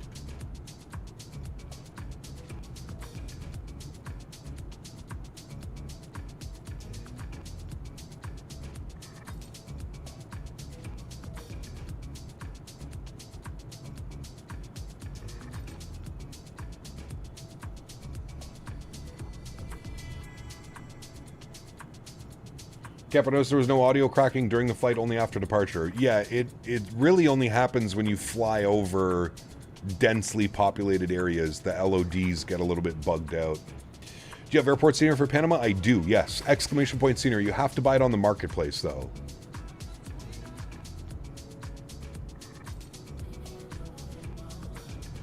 Tuckman traffic, United 394, left base 43 right.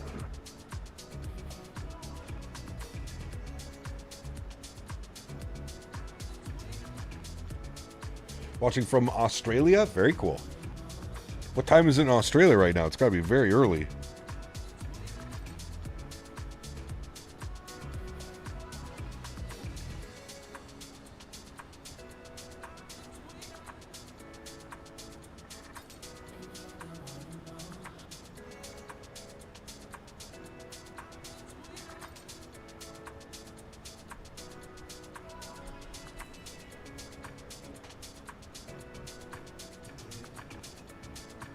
$6:50 a.m. Well, that's not too bad then. All right, chat. What is intercept altitude? Intercept is 3,100 at and good, but intercept's actually at 17. So we'll go down to 3,100 next. Very good. We'll pause the music and get the sim sounds turned up after this song. It's almost done. About another minute.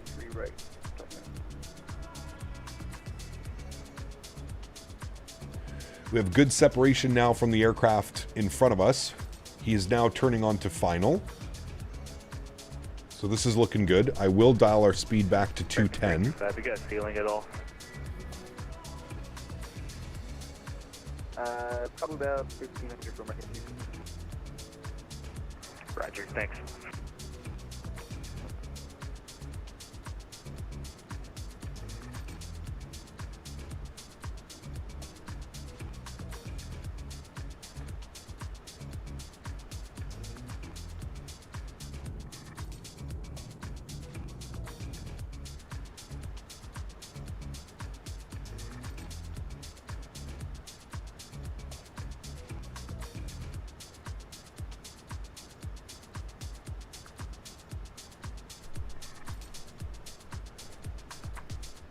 Tuckman traffic in that 394. All right, pause the music. Good. Right.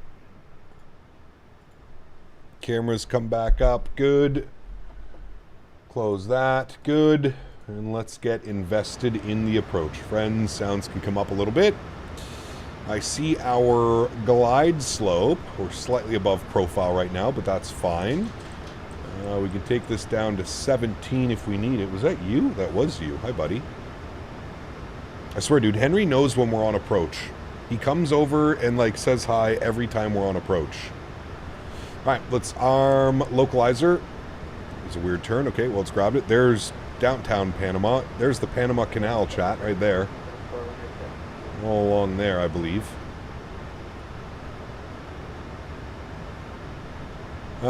Still waiting for localizer. Should capture any second.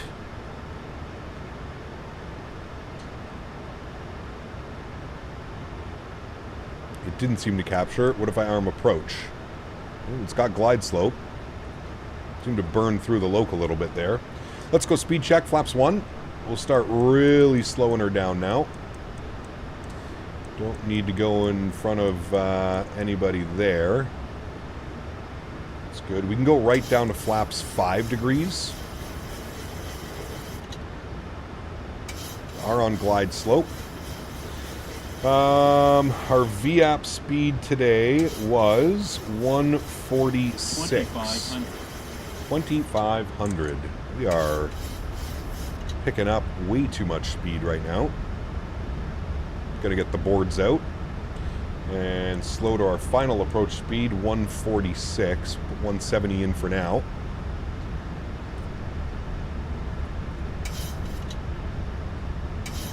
A little fast, yeah, I don't know what happened there.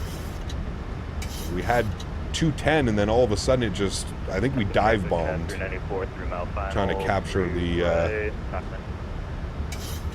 glide slope. It's okay, we're slowing her down now. Let's go gear down. Add even more drag to the aircraft. We'll go speed check, flaps 10 degrees. And then we'll slow her all the way up, 146 on the VAP. Good. We'll get lights on. Very good. Ooh, a rainbow, chat. Nice. Speed check. Flaps 15 degrees.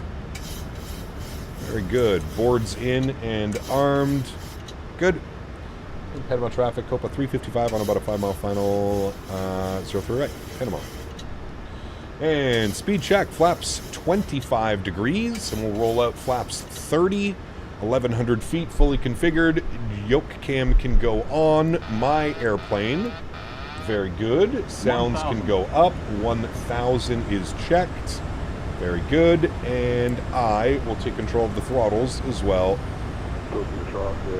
Very good.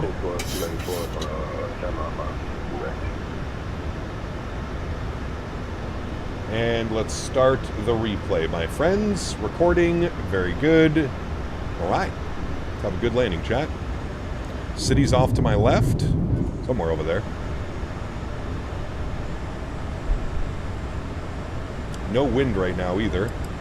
You know what that means. Not good. 400. 300.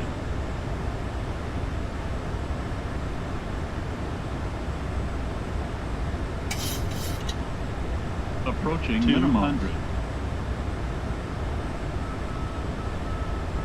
Minimum. Why is there an airplane sitting on the runway? Alright. See ya. 100. 50. 40. 30. 20. 10. Hold it off, chat. Nice and smooth. Very good. Nose down gently. Reversers are out. Decelerating.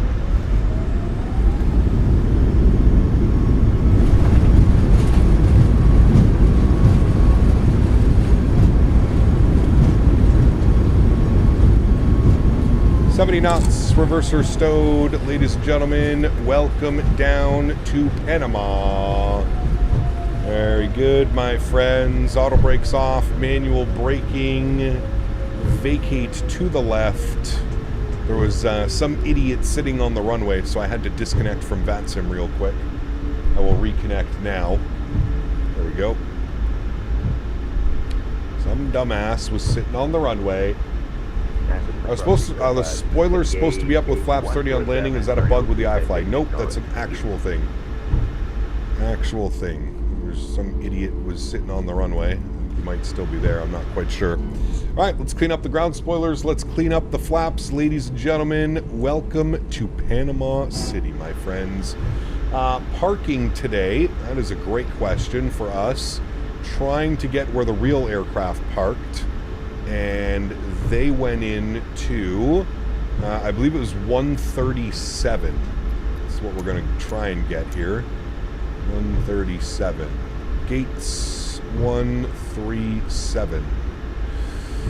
137 is not there. Okay, let's go to a backup of, what is there? We need like 139? Sure, we'll take 139. It's right beside it. Make our left turn here. Very good. Landing lights are off. Runway turnoffs can go off. Taxi lights on. We'll spool up the EPU. Start switches are off. Strobe lights are off. Wing lights off. Logo lights off. Good. I see 135 here, but I can't do that. That dude logged in on the runway and sat on the runway till you passed, then logged off. Sounds about right. Welcome to being a streamer in 2025. Sounds legit. Sounds legit, my friend.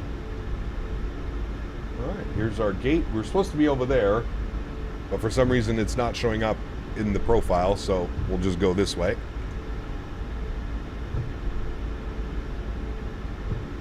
But more importantly, welcome down to Panama with a greasy arrival as well. Having to, where do you want me to go? Okay, I guess we're going straight in from here.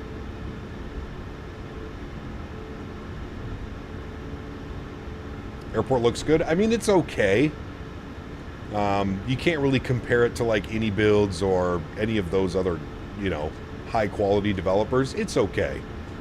It could be better for the price that they charge, but for being the only option in Panama, you are correct. It's not bad. APU gens and bleeds are on. Beautiful. Hydraulic pumps can go off. Probe heats can go off. A yaw damper can go off. Fuel pumps can go off. And anti-collision light can go off. Seatbelt signs can go off. Ladies and gentlemen, welcome down to Panama. It's been a very long time since we've been to Panama. Feels good. Welcome back, friends. That was a good little flight. I don't know what the flight time was. We can check on that actually here in a sec.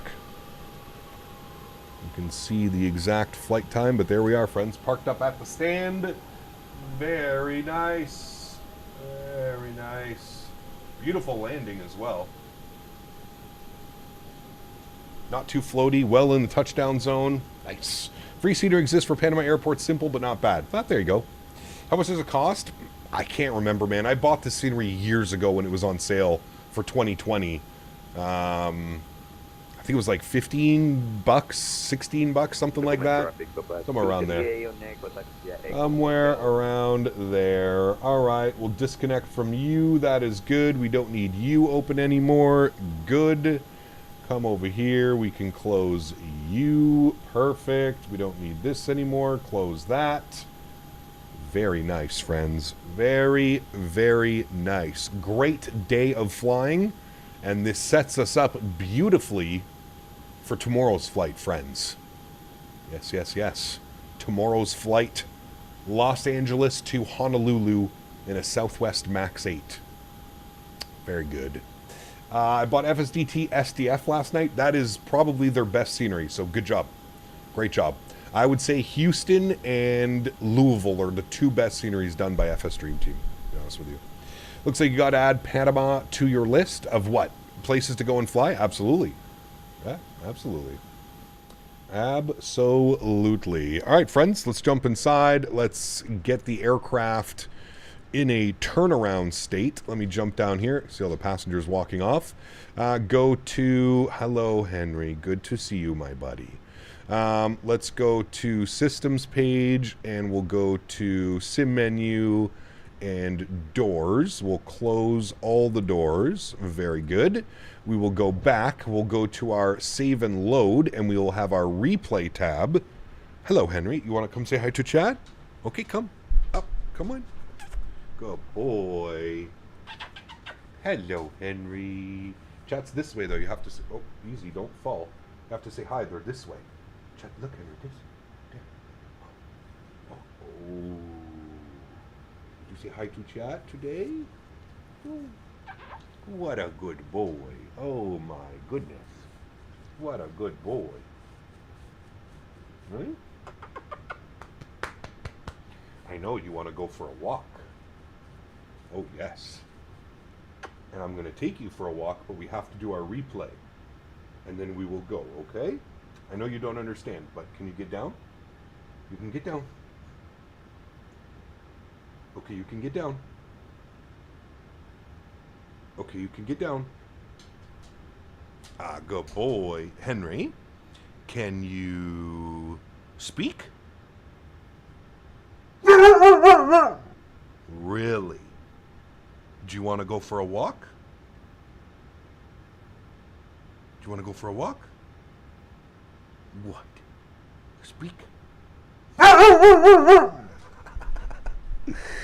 Yes, he wants to go, chat. All right, let's load. Replay status, good. Load, hold on, let me hit the brakes. Let me go upstairs. Let me get the gens online. Good. Make sure all of our lights are on. Everything is set up the way that we had it on arrival, which we do. Very good. Nice. Where is Daisy? Oh boy, you haven't been here in a while. Daisy passed away, unfortunately. Just over a year ago now. A year and about a month. So 13 months ago, Daisy passed away. Very, unfortunately, my good sir. Very unfortunately. All right, that is good. We need to set flaps for replay. We're going flaps 30. Sir, that capture was a great dog? Yes, she was, sir. One of the best. We'll always remember her. She Man, that was a tough one, dude. That was a tough one, let me tell you. Daisy had been around forever, dude. She had been... She was with me when my dad passed away. She was with me through breakups and all kinds of shit, dude. It's tough, man. That was a tough one, dude. That's for sure. All right, flaps are 30. That is all set. That's all good. We're disconnected from VATSIM. Beautiful. Let's hit the replay button. I mean, we can watch it from here. I got it at about 1,000 feet, so we'll just watch it from here. We'll jump outside. Please, gear, stay down, for the love of God. And we'll watch the replay here, chat. We'll see how buttery smooth she was. I really love flying this airplane right now, though. I'm having just incredible landings with the iFly MAX8. It's just so much fun to hand fly, dude. Cap, long time no see. My condolences. Charles, good to see you, my friend. Thank you. Appreciate you, buddy. Thank you, man. 12-year-old dog died in 2023. Still miss her. She was a schnauzer. Yep. It's tough, dude. It is tough. Tough for sure, man. Very tough. That's where I had to disconnect from VATSIM because some guy was just sitting on the runway thinking he was funny. So we had to disconnect quickly, but then we recovered it very nicely. Into the flare, holding it off, nice and smooth. Perfect. An absolute perfect arrival, friends. Nose down gently. There she goes. Very, very nice, my friends. Can't ask for a better arrival. The weather's a little bit humid. Visibility was not the greatest, but still a very, very good approach, my friends. Well, everybody, that's going to wrap up our Friday afternoon live stream. I want to take this time now to thank my mods, my donators, and my sponsors. Without you guys here, this wouldn't be possible. I say it every stream. Truly do mean it. You guys are the backbone. You guys are what makes this entire thing go around. And for that, I'm always extremely grateful. So thank you guys all so much for your support. All the donations, all the gifted members, all the new subscriptions as well. Thank you guys very much. Appreciate that. To everybody else who cannot support with a monetary value but still supports the streams in any way that they can, smashing down the thumbs up button, flying with us, controlling us, I want to thank you guys just as much. Thank you, everybody, for the continued support of this channel. Without you guys here and watching, it's just not possible. So I truly do appreciate it. You guys allow me to do this. So always, forever grateful. If you're looking for something to do tomorrow, please do join us. Tomorrow, Los Angeles to Honolulu, just over 5 hours on the MAX8. Looking forward to it. We're going to be doing some Southwest stops, and we'll have a poll up tomorrow to see what you guys want to do for Sunday. So make sure you tune in tomorrow. At least get your vote in if you're not going to fly with us. At least get your vote in for tomorrow, for Sunday's stream. It's either Hawaiian hopping in the MAX8, or we do a community fly-in around Hawaii. If you've never seen a community fly-in, it's been a while since we've done one, but we just get on the Microsoft servers, the multiplayer servers, and we all get together on our favorite general aviation airplane and we go flying. We just fly around. There's no from one airport to the other.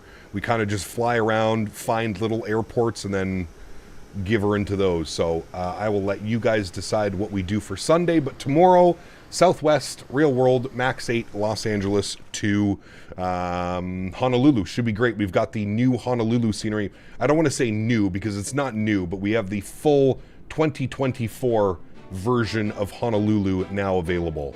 So I'm looking forward to taking a look at that because AnyBuild's Honolulu, in my opinion, was one of the better sceneries that they've done. Especially like performance to visuals, it just looks absolutely incredible. Guys, have yourselves a wonderful Friday afternoon and evening, and I'm looking forward to seeing you guys tomorrow for the long haul into Honolulu. Happy landings, my friends.